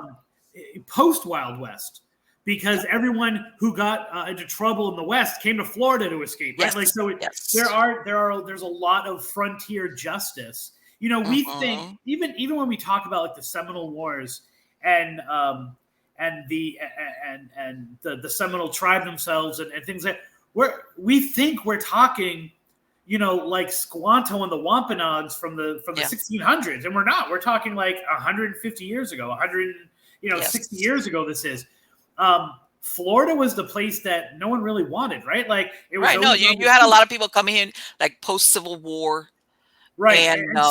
And so because like you said, like cheap land, like go out there. Leading into the Seminole Wars, they had a Homestead Act where the president basically was like, if you promise to work the land and to put people on it and help us out if the Seminoles get too crazy, you can have 500 acres near Tampa for free. Just take it. Just make sure you're like, we just want somebody to settle it. Exactly. As long as you settle it and work it and, like promise that if something happens, you got our back. This is the territory of sketchy people, right? Well, this is as far back, not that turn of the century. I'm talking here from the, like 1900. Yeah. Off the west coast of Florida on the Everglades, on the southern portion, there's 10,000 Island. There's an area called Chokoloskee. And, people had like sugar Yeah. plantations and all this. And what you would have is you would have outlaws go out there because it was so mosquito infested that the law usually didn't want to follow you there. That's about like 2 miles from where I am right now, by the way. Really? Okay, there you go. So, one of my favorite stories that I always bring in is about a cop in Punta Gorda, Florida, who's killed, and and he's for all intents and purposes, no one in the world other than the jury thinks that this guy did it. A guy by the name of Isaiah Cooper, and his it's a really long story, but his sentence is eventually communed. Okay. And so he is now serving life in prison, but not being hung. And so he's sent off to this work camp, this famously, notoriously vicious work camp in DeLand, right? In DeLand, Florida. So on the edge of the Ocala, right? And he's working the land, and he looks up at the guy who's on the horse with the gun watching him, laughs, and runs into the swamp. And now, whether you think it was an inside job, which maybe it was, or just this is the story. The cop said, the guard said, I was going to chase him into the woods, but I didn't want to ruin my new shoes. Yeah, man, those new shoe things. You know what they used to have around here, the area that they would use convicts labor for? Turpentine. Yeah, they would farm turpentine, and they said it was brutal work. So what would happen is, especially in the area, one of the other projects, this is hand in hand with the Lake Panasoffkee one, because the town that Lake Panasoffkee is in, most people would say it's Bushnell, right? Right, yeah. It's actually a town called Pemberton Ferry. Okay. And Pemberton Ferry is a town that even people who lived in Pemberton Ferry, when it went under, don't remember for some reason the town of Pemberton Ferry. Like, it's literally, if you know Brooksville. Yes, I do. It is the sister city of Brooksville, and it was the more successful of the towns. Okay. And this is by the way, this is a spooky thing in terms of the other stuff I'm covering with it, but it's really the story of these towns in Florida. Yes. It started to rise up, and then one thing or another, one town gets more popular, the other town goes down.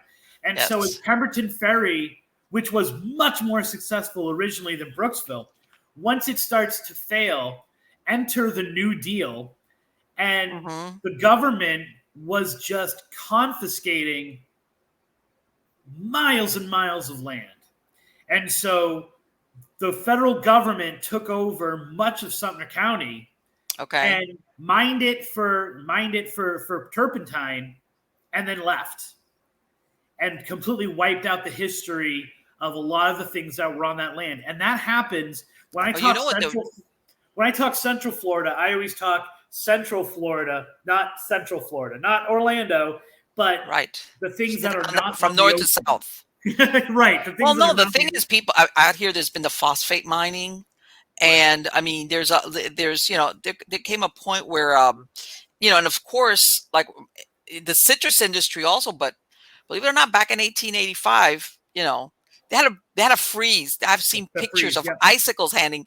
And as far as when you were saying about people coming down here, what they were farming was a lot of times was citrus, not all the time, but it was citrus. Remember once upon a time, Florida was a big citrus state until the canker took over. Well, and that freeze and another one that happened about 20 years later really put the kibosh on it. And it did. It did. A lot of people don't realize, which is why now Arcadia South is really where the citrus is, and it's no longer in Tangerine and Citrus County, like these places that were historically people got wise, and that was replaced, like you were saying, with turpentine, with phosphorus, which was like finding gold, and then oddly enough, celery and artichokes. Yes.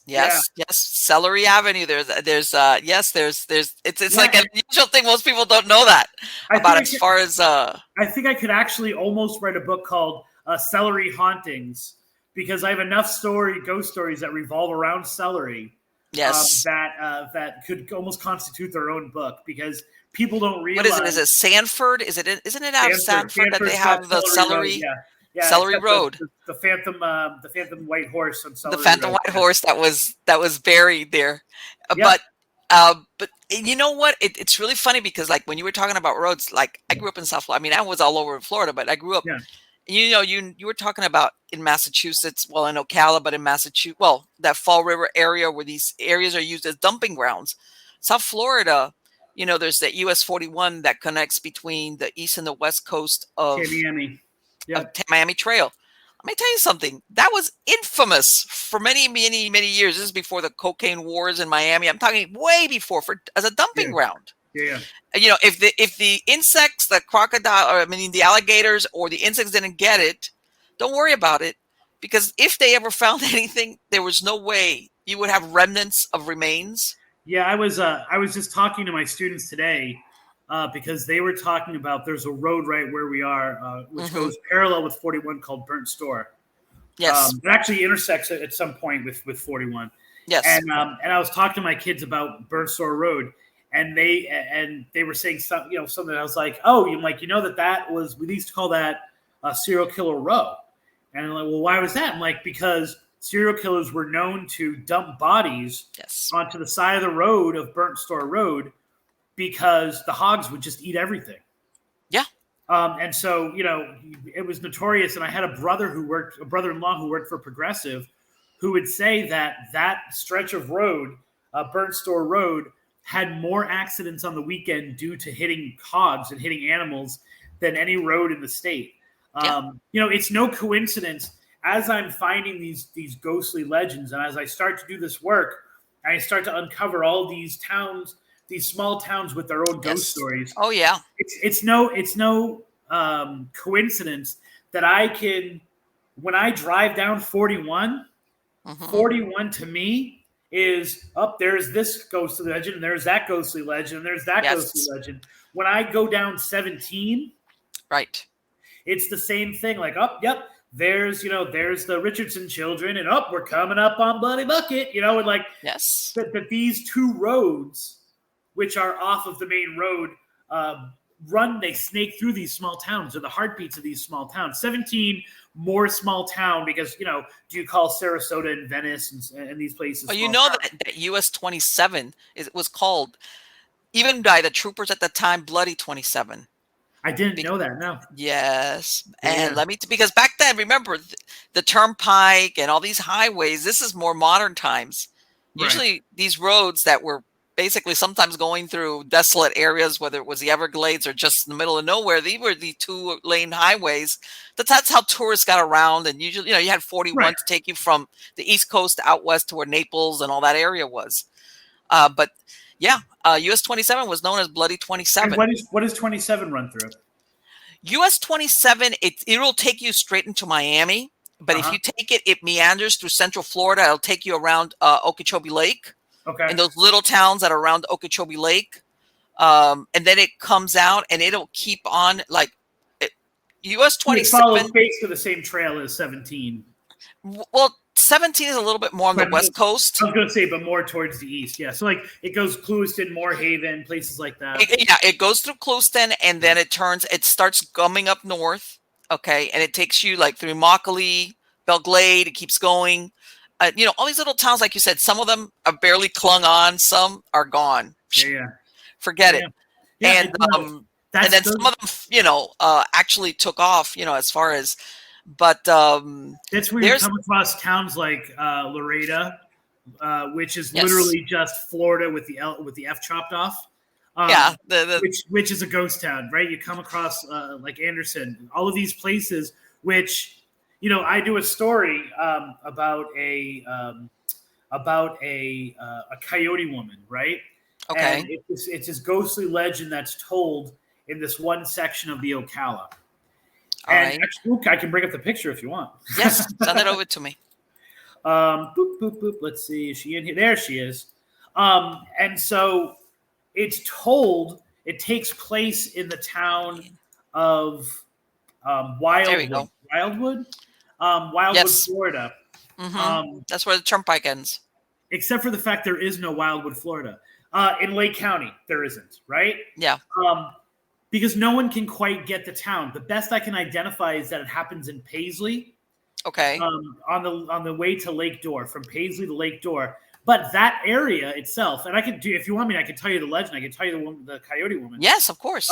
So the story goes that she falls in love. She's 13, 14 years old. She falls in love with this older man. Okay. And her parents Rosewood, Florida is what I'm saying. Not Wildwood, Rosewood. Okay. Wildwood definitely exists. Trust me. Okay. This is Rosewood, Florida.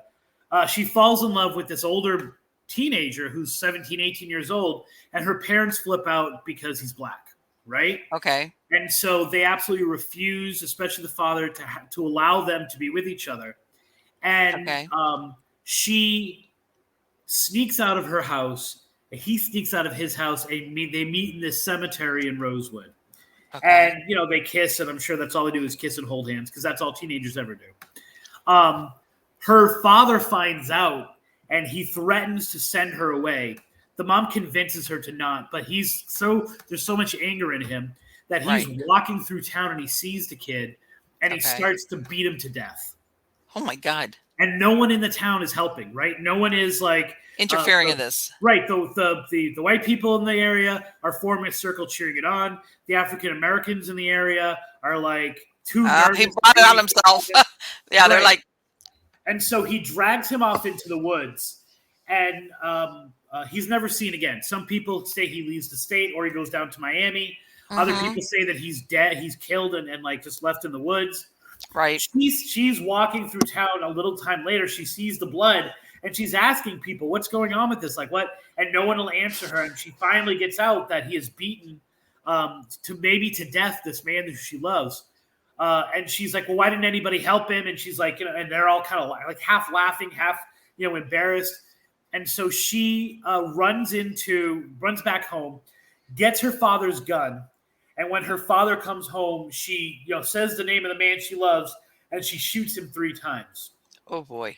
And she's completely now freaked out. She's killed her father.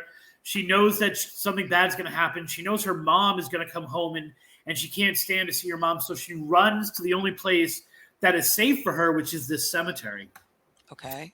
And she lies down on the grave and she's bawling her eyes out. And as she starts to cry, a pack of coyotes start to circle the cemetery. Okay. And she's crying louder and louder, and they're circling faster. Now they're howling, and now she's screaming with grief. And the scream is mixing with these howls to make this weird kind of sound. And finally, it's too much, and she puts the gun to her head and she kills herself. Wow. Except for the fact that she transforms, almost like a Wendigo, she transforms into this half woman, half coyote, and jumps into the pack and disappears.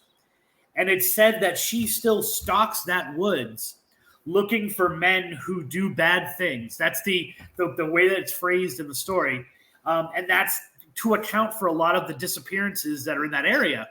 Okay. And one of the things to do in that area is they go to the cemetery, they lie on the graves, they cross their arms like this, as they're lying on these graves, and they wait to hear the coyotes.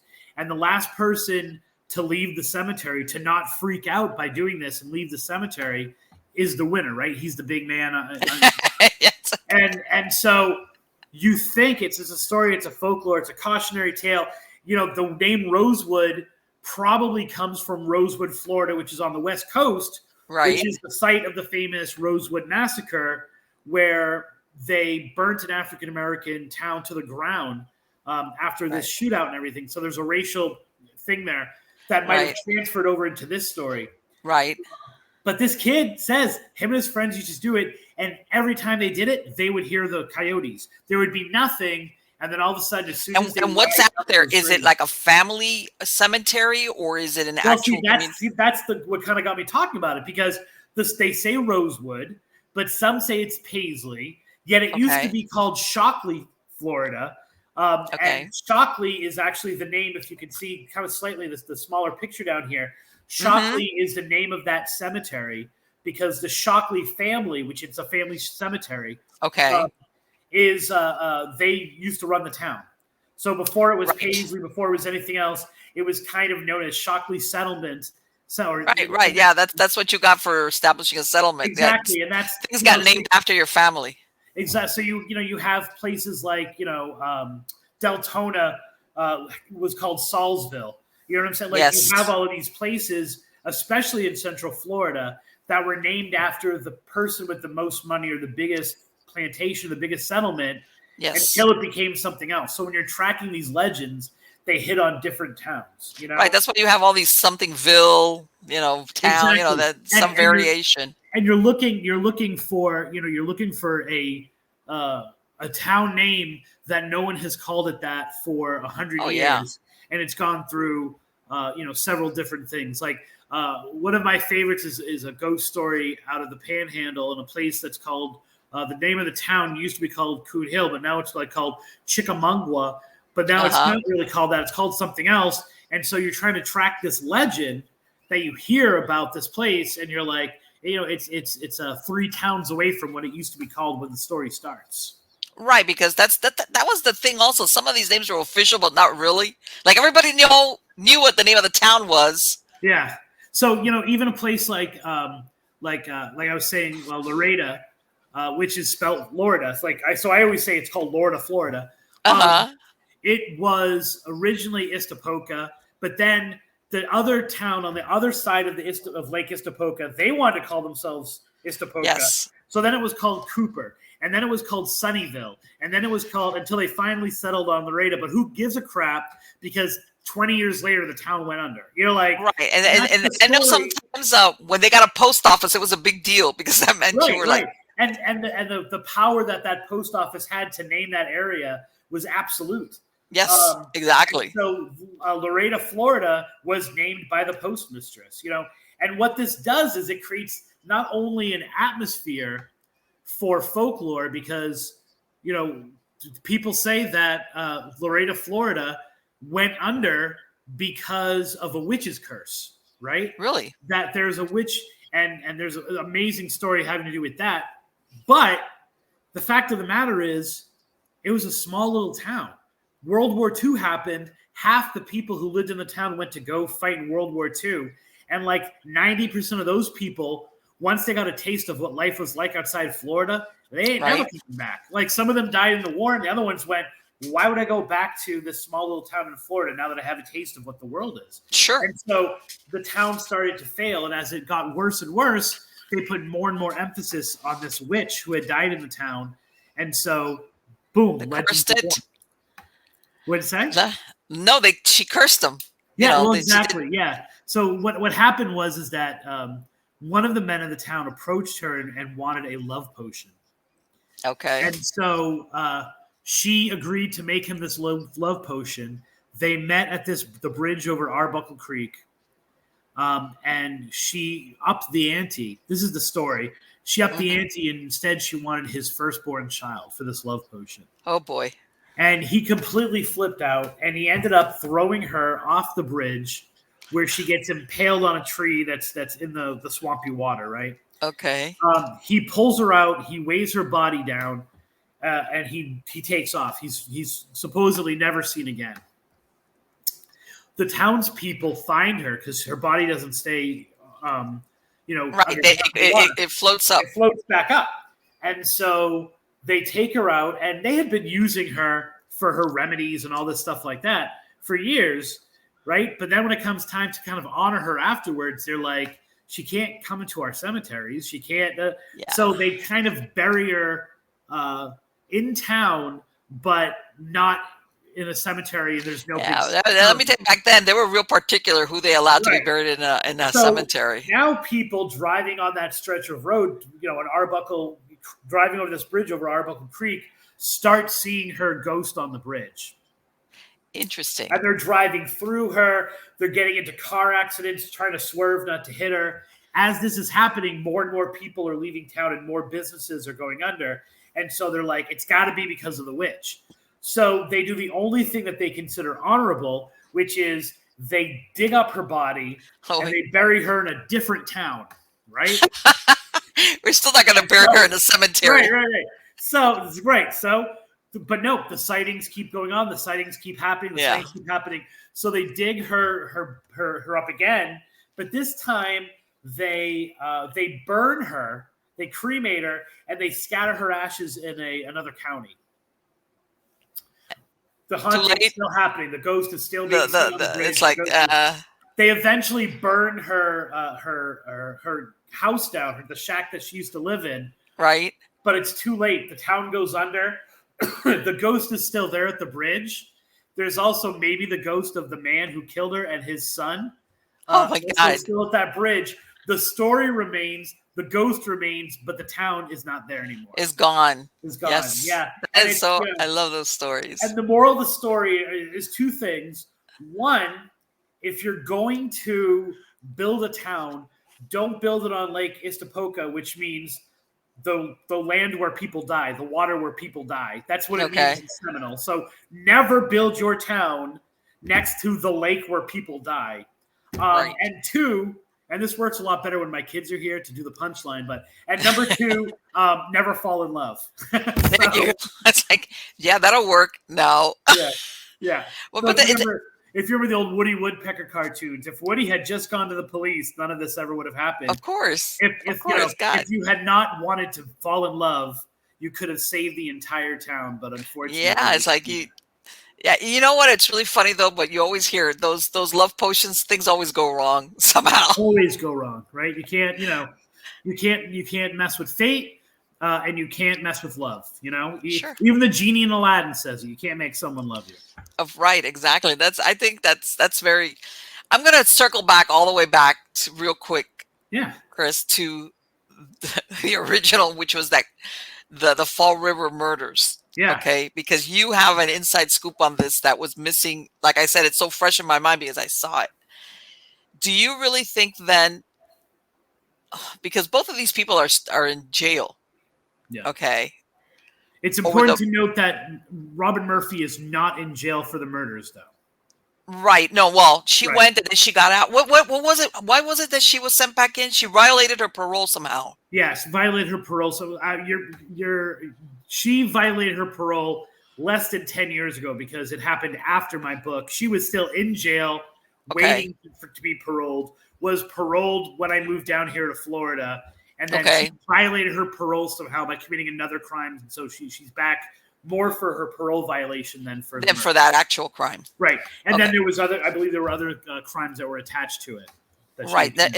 She was out for a while though. She didn't go right back in. She was out for a while, for a few years when she got released. Not too long because, I haven't been down here in Florida that long, but she was probably out for maybe 5 or 6 years. Yeah. She didn't go, you would think, man, you would never catch her doing anything to go back in. But do you think, because they make it look like, because if you look at the thing, basically she's saying that as she's growing up in this dysfunctional household and she's being molested, this is as a teenager before she becomes, that she tried telling, but nobody cared. And that's basically why she became so hard-hearted. I don't know what to call it. Yeah. Do you think that she was really involved in either of those? Yeah. Oh yeah. She was responsible for all. In my opinion, she was responsible for all of the. But she recanted. She said a story. The Carl Drew murders should be called should be called the Robin Murphy murders. Yeah. Right, and it makes you think that because she recanted, but she tried to. The way they presented it, how's this? Yeah. Whereas she basically threw everybody under the bus, but later on she recanted, almost saying I was told by the prosecutor to say this stuff.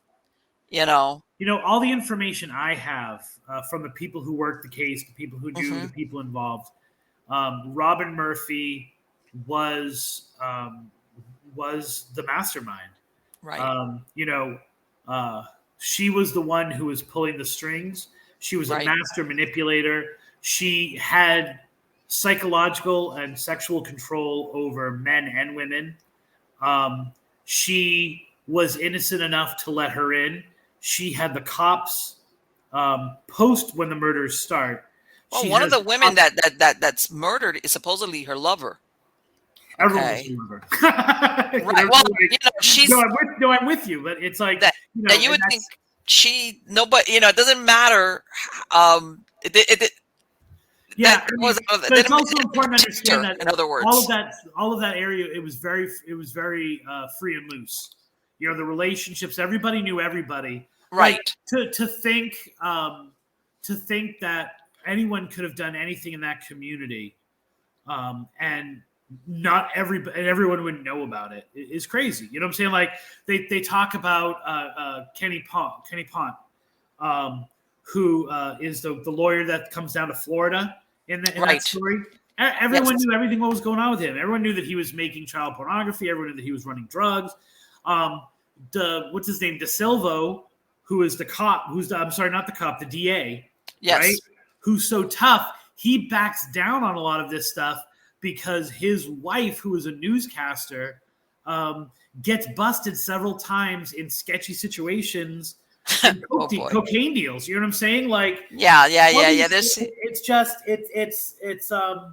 it's Shakespearean mixed with true ghetto lifestyle of like right. with the outlaw, with these people who have nothing to lose.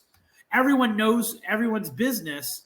Right. That's why it didn't take forever for them to solve the Big Dan case, because everyone knew who it was, because everyone was in the bar that night. You know what I'm saying? Like, these are Right. Well, you know what? It almost looks like everybody there had done something, and it was like exactly the guy that ended up in jail. What's his name? Drew, or what was his name? from The from Carl Drew. Are you talking about? Are you talking Yes, about the big? Yeah, Carl Drew. Carl Drew. It's almost like like I said, he's illiterate or was illiterate. But it's like you did enough things that it wasn't hard to persuade a jury to believe. And that you the did sad it. thing is, and we're talking about a man who is now in his 60s, right? Yeah, I mean, we're talking yeah. 40 He's an years old ago at guy least. now. It's funny how many people will say to you from that area that, yeah, well, if it wasn't, it's not like he was clean or anything. It's not like he didn't. And I'm like, yeah, except for the fact that your mom bought coke from him. Like, you know what I'm saying? Like, Right. and you're saying it's okay that he didn't kill anybody, but it still served 40 years because he was a bad guy when he was 22 busted heads over prostitutes and drugs. Like, you know what I'm saying? Like, Right. your family knew him. You know what I'm saying? Like, your father used to, Exactly. like, That's your the father used to pick up one of the, so it's this really weird mindset. People, when they think of Massachusetts, they think of like South Boston and the movies they see about South Boston and stuff. right. South Boston ain't like that anymore, but you know what is? Like the Fall River, New Bedford area. Like, Right. everyone knows everyone. Everyone has something on everyone. And it's like, it's like that perfect balance that if one brick falls, there's going to be a lot of things going tumbling. And so no one touches any of the bricks because everyone knows something. And everyone knows That like that game Jenga. Don't pull that out because you never know. Exactly. So Yes. And it's a delicate balance, and then every once in a while, and it's not even every once in a while, right? Like the whole point, even though it gets derailed of that documentary, is this town of Fall River, and I always include Fall River, New Bedford together, right. as part of kind of a very similar syndrome to the Ocala. They rise and they fall. They rise and they fall. Like, Fall River is mentioned, or New Bedford's. It's Fall River, New Bedford that are mentioned in Moby Dick, right? Like, it's this great whaling town. So it's got to be New Bedford, which is the whaling city. All of my friends are going to kill me for not remembering which one it is. And instead they fall. They're supposed to rise. They're supposed to be great. These great ports. And then they fall. Or there's these great places of culture, and then they fall. And it cycles through these unexplained sociological rises and falls and failures that the places around them don't. Well, this is the thing. At the end of the thing, like I said, at the beginning, it's very intriguing because they're putting that satanic cult thing. And then at the end, they're kind of saying, well, you know what? There's churches, especially the Catholicism, like, there's a lot of religion here, which made it easy to believe of the satanic angle. And I'm thinking to myself, come on, stop blaming it on too many churches, or people having religious beliefs. Yeah, okay. And the funny thing is that in all of that, they don't really talk about the voodoo background of the Portuguese people and of the Cape Verdeans is what I was thinking of. People that are in that area, that is deeply influenced in the understanding. So a lot of the crime that was coming out of that, I just briefly mentioned, there are multiple reports of zombie-like creatures and zombie-like people in the Fall River, Freetown State Forest, because once again you've got that voodoo. So you've got people who believe that they can come back from the dead and be controlled, and if we're assuming that's not real, that comes out of this idea. So people don't realize that sympathetic magic thing, when you think of the voodoo doll, and that if you get somebody's hair or something that belongs to them and you stick it on the doll, that's sympathetic magic, and you stick pins in it or whatever, you could have things happen. That you see that in different, we call it voodoo, but that sympathetic magic, you see it in a lot of the how can I say, the official religion might be Catholicism, okay? But sometimes there's like an underground or cultish type of belief in that sympathetic magic, where you could do something to somebody with that. I was explaining this to my students because we're in a folklore section now. Okay, it's like religion's got you covered for the big things, saving your soul, heaven, hell, like all this kind of stuff like that. But if your crops are crappy, you're turning to folk magic, right? You're turning to oral superstitions and things like that, and that's where a lot of these ghost stories and a lot of these variations on major monotheistic religions come from. Is this idea that like God ain't gonna help with that rash that's on your ass? So like, you know what you gotta do for that? You gotta rub 2 crow eggs together, and you know what I'm saying? Like, okay. Do you understand? Like, so the religion's got the big things covered, but folk magic what, Chris? Let me ask you something, and maybe you can come back and are you familiar at all with the powwowing out in Pennsylvania? Their witchcraft. No, not overly. Yeah, no. Oh my God! See, that's a whole nother thing. That when I was looking at that, I was like, huh? They have their own. It's a mixture of Christianity and spells and hexes and well, that's really what Santeria and voodoo are as well. You know what I'm saying? And certain they're hidden, and I always mispronounce. I've got like 5 or 6 black holes in my brain for certain things. One of them is I can never remember what you call a woman who delivers babies. In like rural areas. Like it's not a handmaid. Midwife. A midwife. That's okay. Now ask me that 5 minutes from now, and I won't remember the word. Okay, I have those myself. That all of a sudden it's the word. I know it, but it escapes me. And I know it's not the word, but I always want to call it Palo Alto, but it's not Palo Alto. But it's the origins of both voodoo and Santeria come from this. And I always mispronounce the word, but I know it's like that. That stuff is just that or those early. There's Palomayombe. Palomayombe is. There you go, Palomayombe. That is voodoo is just that with saints instead of right. And what happens is like in Brazil, it's called candomblé. It's each region, especially when you had the African diaspora go. They kind of did that mix of Catholicism and whatever religion they had going on, and They did do it's similar, but they have their own version because, of course, wherever you're at, in Brazil, you've got the Portuguese, and you had to hide it, right? You had to hide it from. You see, that's why you see a lot of the Catholic saints, for example. Right. You'll say in Santeria, Saint Barbara is Chango, with it, even though it's a female saint. It's it translates into the male god of he's a deity, he's not a god, I take that back, of Orisha, or whatever you want to call it, Santo of thunder. Okay, in other words, they kind of like, because if you were praying to the statue, you were good, you didn't get in trouble. How's that? Right, exactly. And so it was very easy for those. And then what happens is that exactly like what you were saying, you wanted a love potion, you wanted to hex that enemy, you wanted to do that, you couldn't go to your priest and go, by the way, I want that woman. Make me a potion. Yeah, that's like, what are you gonna do? I think I remember something. If you want her with your eyes, you're supposed to rip your eyes out. No, dude, I want to like get her out. Like, right. Or, hey, you know what? That guy did me wrong in business. I want to put a curse on his business or his land or his farm animals. The priest is going to look at you and go, what? Florida has a history, and I think the stories influence each other. Florida has a history of towns failing because of turning to the witches. So you have a place like Pemberton Ferry. There's one particular area which is now known as Hog Island. You have that same story, which is different towns on the Swanee River.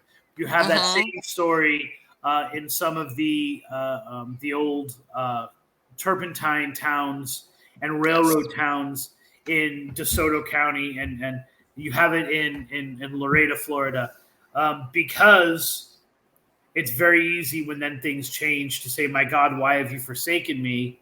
and say, "Oh, we shouldn't have been allowing her into our community." Well, it's the scapegoat thing. Yeah. You need a scapegoat. So that scapegoat factor has been used time and time again for these boom towns all throughout Florida once they go under. And that adds to the haunted history of the state, because then along with that always goes a ghost story, because she's always still in that area and she's always coming to get you. Of course, because back then people don't realize that. And even now, I'm going to take that back. We always say in the good old days, people were superstitious and believed in stuff like that. Come on, nowadays, people, same thing. Yeah. You still get... it's funny because we were doing that and all the kids were laughing. And so I took them all out into the hallway. I have an outdoor campus. Okay. So I took them out to the outdoor campus, and right in front of I don't know if it was because of Ian or whatever, but there's a crack in the cement near my room, near the entrance to my room. Okay. And I went, all right, then, why don't you step on that crack on the way back into the room? And the kids wouldn't do it, right? I was like, just in case. That's not real. And I do the same thing with them every year. Every year they go blah, blah, blah, but they won't do it. I'm like, I'll give you extra credit right now. I'll give you an A in the class right now. Go to the bathroom and go say Bloody Mary into the mirror, or do it tonight and film it and bring it in tomorrow. And they all joke and they all say, of course I'll do it. And I have yet to have a video of any of my students in 10 years of doing that lesson that bring me back anything that's like that, right? Or that do any of these things. They talk big, and yet in the back of their mind, that rural ritual magic still is very impactful, and still those superstitions, stepping on a crack or conjuring Candyman even, or flashing their lights a certain way at a certain intersection, still plays on their minds. Well, as a parting shot, I'm going to give you this story. This I heard recently. This priest is being interviewed. This was a few days ago, and he was interviewed like maybe a couple of months ago. This is not like once upon a time. He is one of the major exorcists for the Catholic Church. Sure. Out of the Vatican. We're not talking. He's the for real thing as far as the Vatican approved. He starts talking about how he's talking about different cases he's had of exorcisms, right? So he describes how one priest, who's also an exorcist, brings him a woman for exorcism. And, one of the things, I think that what the other priest was like, can you find out if she's really possessed, or are we talking mental illness? One of those deals, consult. Make a long story short. The lady, turns out that he did believe she had some type of possession, but in contrary to what like what he describes, the possession is not like what you see in the Exorcist movie where people do weird stuff. He describes how this lady put a curse on him, and he gets a very bad case of gout. Okay. For anybody it's a very painful, it's a painful condition, like when you get your big toe. For anybody that doesn't know what gout is, it can be really painful, and you have to be careful what you eat, and it's the way your body processes. Oh my God, acidic? No, is it? I can't remember what type of. Right, and usually it stems from when you had chicken pox or the mumps or something. Something like that. Whatever. He says it was super painful, and he couldn't understand why he had gotten it. The lady goes off, never comes back. He's still not making this connection. He says, usually I would know what would trigger it, as far as diet, if I had eaten something. Finally, he says that it just dawns on him that this happened right after he has this interview talk with this woman. Yeah. And what he says, he talks about how he basically did an exorcism over his foot. Okay. Yeah. Voila, it's done. The next few days, he talks to the original priest who had sent this lady to see him. And the original priest tells him, look, I'm sorry I hadn't called you back. But he goes, what? Were you suffering from a case of gout? And the other priest goes, yes. How did you know that? Turns out, I'm telling you, this is a very credible source. This lady basically cursed both of them. Both of them. You know, with gout. With gout, and they had to do because there's different types of exorcisms and stuff like that. Basically, as a matter of fact, people don't realize that you even have to exercise when you're going to do even the salt and water. Even before you bless, you have to exercise it. And he was, and we're talking here. You would think, somebody who's a priest, not only a priest, but is an exorcist, you would think would be impervious to this kind of thing. Okay, and he wasn't. So when we're talking here about how much is superstition versus how much there is behind some of the superstitious beliefs. Yeah. Yeah. I mean, it's I always say, especially if there's no kids in the audience, when I'm doing my presentations, I'm like, if you don't think these are real, then why do you feel enlightened and excited when Santa's coming to town and you know there ain't no Santa, right? Sorry for your audience who's still under that impression. Like these things are powerful things, and what happens is we believe in, I think, many curses. Of course, I'm a paranormal guy, so part of it's real, right? Right. A lot of this though is power suggestion, stuff like that, and what happens is the outlier case that you're talking about now, which by the mere fact that it's sensational makes it an outlier, makes it abnormal, right? Becomes the norm instead. Like we think of it as the norm, and it reinforces the idea that curses can have that kind of power. Yes. If that makes sense. So what happened with these priests? I don't have the slightest idea. Right. But I do know that more people now are going to believe in God, Jesus, but more importantly, more people are going to believe in curses. Well, but and you can tell when he's retelling the story, and it was a very interesting interview, among other things. He wasn't connecting my gout to like I got cursed. You know, yeah, I'm with you. Like a lot of times that happens. People say like, you know what? Like as soon as I took that cemetery dirt. Is when this started to happen, and you start to make the connection there. And of course, the weird thing is it's happening to two different people. Right. What is the point of origin of all of this? And once you get by, like, are the people themselves credible, like you were saying, things like that. Yes. You're left with this idea of like, well, that's a really weird, unexplained story that reinforces all of the ones that are beyond belief, because I can believe in that one because it makes enough sense. So I can believe in the ones that are more far-fetched because things like this do happen. Look at the twin gouts case. You know what I'm saying? Like, right, exactly. And so ultimately, supernatural stories that go above and beyond help to reinforce the ones that make sense to us.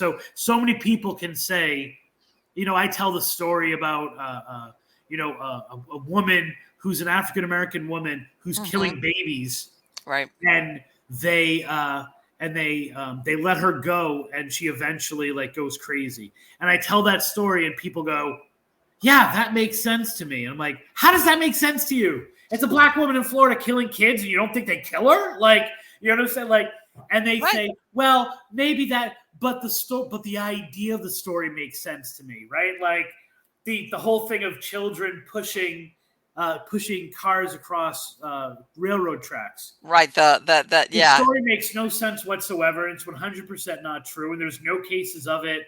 Yes. Of the accident ever occurring.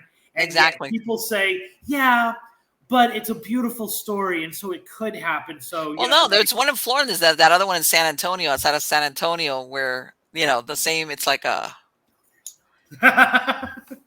No, it's not. I know exactly what you're talking about. It's often cited as the origin for all this folklore, except for the fact it never happened. Right, exactly. And it happened not that far back that it couldn't be researched. How's that? Exactly. There are only 2 examples of fatal train wrecks that involved children, specifically a busload of children. Sure. And oddly enough, those two documented cases, there's one out west and then there's one in somewhere near Buffalo, New York. Those are the two sites that don't have haunted children protecting people on trains. And things like that, those occurrences would make the headlines usually and would be carried across the United States. So, all right. But and I've got people who are hardcore paranormal investigators who consider themselves skeptics and load themselves up with equipment and use words like debunk and client, and yet they say that story all the time as if it's real. And guess what? It took place in their hometown, so they know it's real. It's like I said, the point of origin, it could be something or somebody total. The usual suspects sometimes are not the usual ones that you expect. Right. And that only comes up. Chris, it has been absolutely great to talk to you. And I'm hoping you're going to come back and we can keep talking about all this great stuff. As long as you don't keep me for 2.5 hours, you can have me back anytime you like. Oh, let me see. Let me think about that. I'm not going to.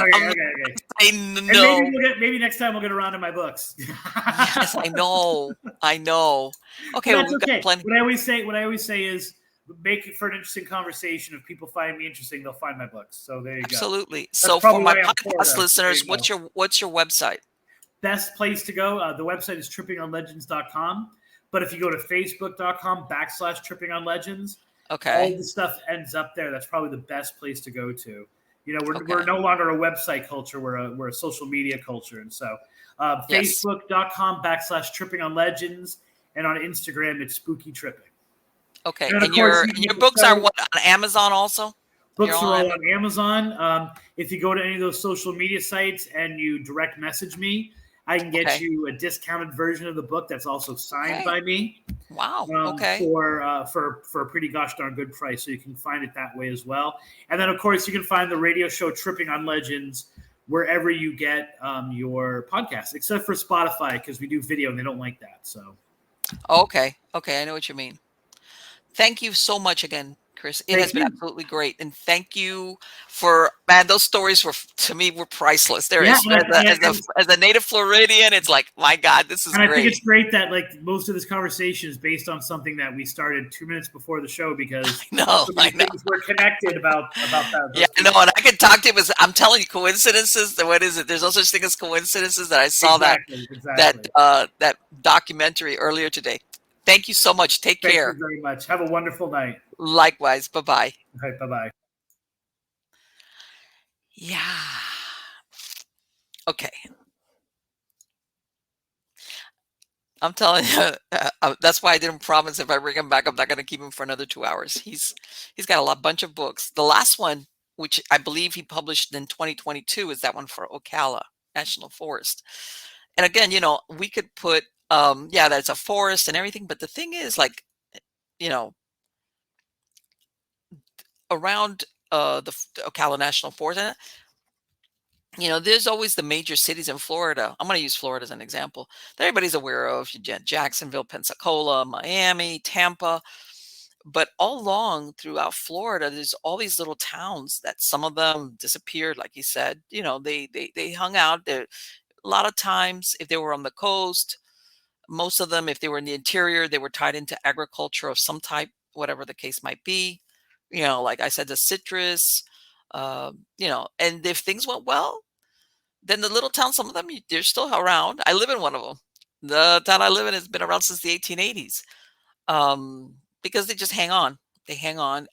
Others, some type of industry, they get lucky. Somebody puts in some type of industry and away it goes. And then others have faded. If you go through there, all you're going to find is maybe like a little sign and maybe a cemetery, but that's it. They've gone. The reason being that people don't realize back then, long distance traveling was a problem. Even if you had a horse and buggy. So basically you had to operate out of your community. And maybe you could go somewhere on a special occasion, but it's not like now that you say, well, I'm going to hop and I'm going to drive right on over there. Back then, these communities had to be self-sufficient. And that's why you had the post office. Maybe you had one hotel, maybe. And there was like around here, I've got all these little towns. I swear, if you're going too fast down the road, You pass right through them. There's like one if they're still there, and I have a few around me. One maybe one traffic light, two if you're lucky. You get a few churches, some that are still left. You can tell by the architecture. Again, these are smaller churches. Why? Because this wasn't like these. You weren't going to get that many people in there because the community was in and of itself small. Um, like in my area, besides the agriculture, is also a lot. Like I said, Ocala's known for the hunting, and there's also the sports fishing, and I mean, there's also what they call micro industries that basically keep some of these. But along the way, you get all these great stories um, about what happened, uh, from all these little towns, and some of the things, believe it or not, he's absolutely right. Some things made the newspapers. Some things, the only way you would ever find out about it is if it was like, I don't want to say an oral tradition, but basically it was one of those things that was talked about and maybe never printed, depending on the nature of the whatever it was, especially if it was not that good. And then of course, as everybody dies that knew about that story, there goes the story. Or you might run across it if you're doing really deep research into some type of archives, especially if it's a newspaper that's now defunct.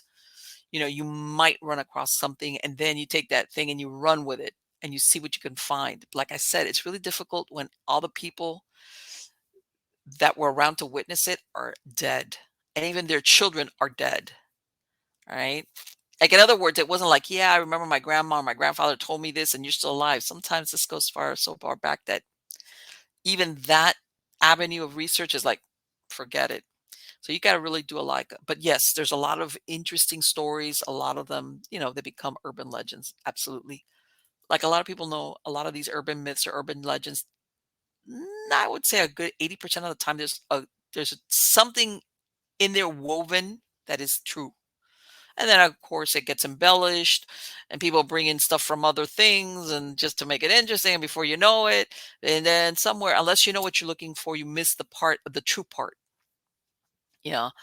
Um, but I think it's fascinating. And also, like I said, when we started talking right before we started recording that, I told him, "Oh, you know what? He's telling me he's originally from that area, from Boston, from the Northeast, before he moved to Florida." I was like, "Oh my God!" Earlier today, I saw this documentary they had on these murders that occurred like in the 80s up in this area, which is most people think of what's her face, the one that gave the 40 whacks. Fall River, as far as that's the notoriety. I didn't even know about it. And I think of it, now if you ask me big crimes that were going on in South Florida, I could tell you, but it's like the kind of crime that when it's actually happening, only the people in that area know about it. So again, uh, at Fall River, and then you're hearing about the actual objective. Well, I'm going to say the hook at the beginning was that somehow these were satanic activities or satanic killings. But then when you go in there, and they at the beginning they interview some people who are saying absolutely that there was satanic activity or people doing satanic stuff. Um, and they allude to the fact that a couple of the women that were killed were basically sacrifices. But then when it goes further, you realize, I'm not saying that there was no satanic stuff going on, especially after what he said about what was going on in that forest. God knows what else went on there. But a couple of these women, which were, unfortunately, they were soft targets. They were prostitutes, the drug users, everything around them. It was more like they were murdered more out of, they said something to the wrong person, or they were afraid that they were going to say something kind of deal. In other words, it was more of a, I'm disposing of you not because I'm sacrificing you as a satanic sacrifice. I'm getting rid of you because I'm afraid you might say something, or you have said something, or something along those lines. It was very interesting, especially to talk to somebody that's very, very familiar with the thing. And one of the things I did, that I was surprised at the very beginning, they do interview this gentleman that he was at one point law enforcement, but he is consulted on as far as, or he's worked with into investigations that have occult, some type of occult whatever in it. And he absolutely said that what had been done to the bodies did have some type of satanic or occult connection. And then they didn't bring him back. They interview him at the very beginning of the documentary, and then because it's like a 4-part thing, then they didn't bring him back.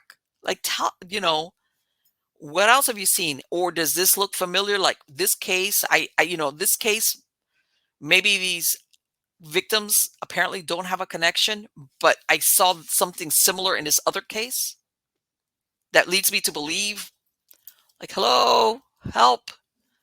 So I think, it was incredible. That's why I really love talking to him, because sometimes you get the inside scoop. And like he said, basically that the documentary was slanted a certain way. As far as, but by the time you reach the end, you're like, huh? And of course, if you present things a certain way and you omit certain things and you put it this way, and it's like, it's incredible not to come to that conclusion. And you can see that that's what's driving it. And knowing what I know and what I heard and what I observed, yeah, you could say, well, these murders happened because we're talking here, people that were basically living in the underbelly of society, for lack of a better word, drug use, prostitution, criminal activity, you name it. A lot of these girls were throwaways. And the guys, by the way, the guys also, you could tell when they do a background on their childhood, these kids were throwaways. There was nobody there to take care of them. Their family of origins were dysfunctional, is a kind word. And but that there was something there, you know, that, like he said, was it that area that produces this type of behavior? What comes first, the chicken or the egg? Or for somebody that tracks these things, when you see, bad things happen everywhere, but there's a disproportionate amount that happens in a certain area. Because people get killed and dumped, all the time. Like I said, down in the Everglades, that US 41 is infamous for bodies being found years later. And there's tons of them. They haven't even ever identified the person, much less knowing who killed them. So like he said, there's people that would get dumped out in this forest, and they knew they were like from Boston or over there. Like, you're going to dump the body out in this forest, whatever. But I'm sure there's a lot of them that didn't have any occult symbology or occult connection or reference to them. Like I said, sometimes you would have these people that execution style, they get shot in the back of the head, dump them by, I got to bring them back. Yep. I got 20 questions going on. Anyway, guys, I hope you liked this show. I really loved speaking to Chris. I've got a lot of guests. Like I said, season 13 of Stories of the Supernatural already in progress for 2023. I'm already getting that up and ready. I am booked solid with guests. A lot of interesting guests coming on. Like I said, most of them new. I've got a few people coming from way back when. So don't forget to sign up for my Substack newsletter. Go to miamighostchronicles.com or mpellicer.com. Also, all my blogs and everything, if you go to my author page, MP Pellicer, Marlene Pardo Pellicer on Amazon, you're going to find not only all my books, you're going to find all my blogs, because I run them on my author page as well. Okay, or in Goodreads, wherever you go, there I am. Thank you again for coming and spending this time with me. I truly appreciate it. You are all wonderful. Take care.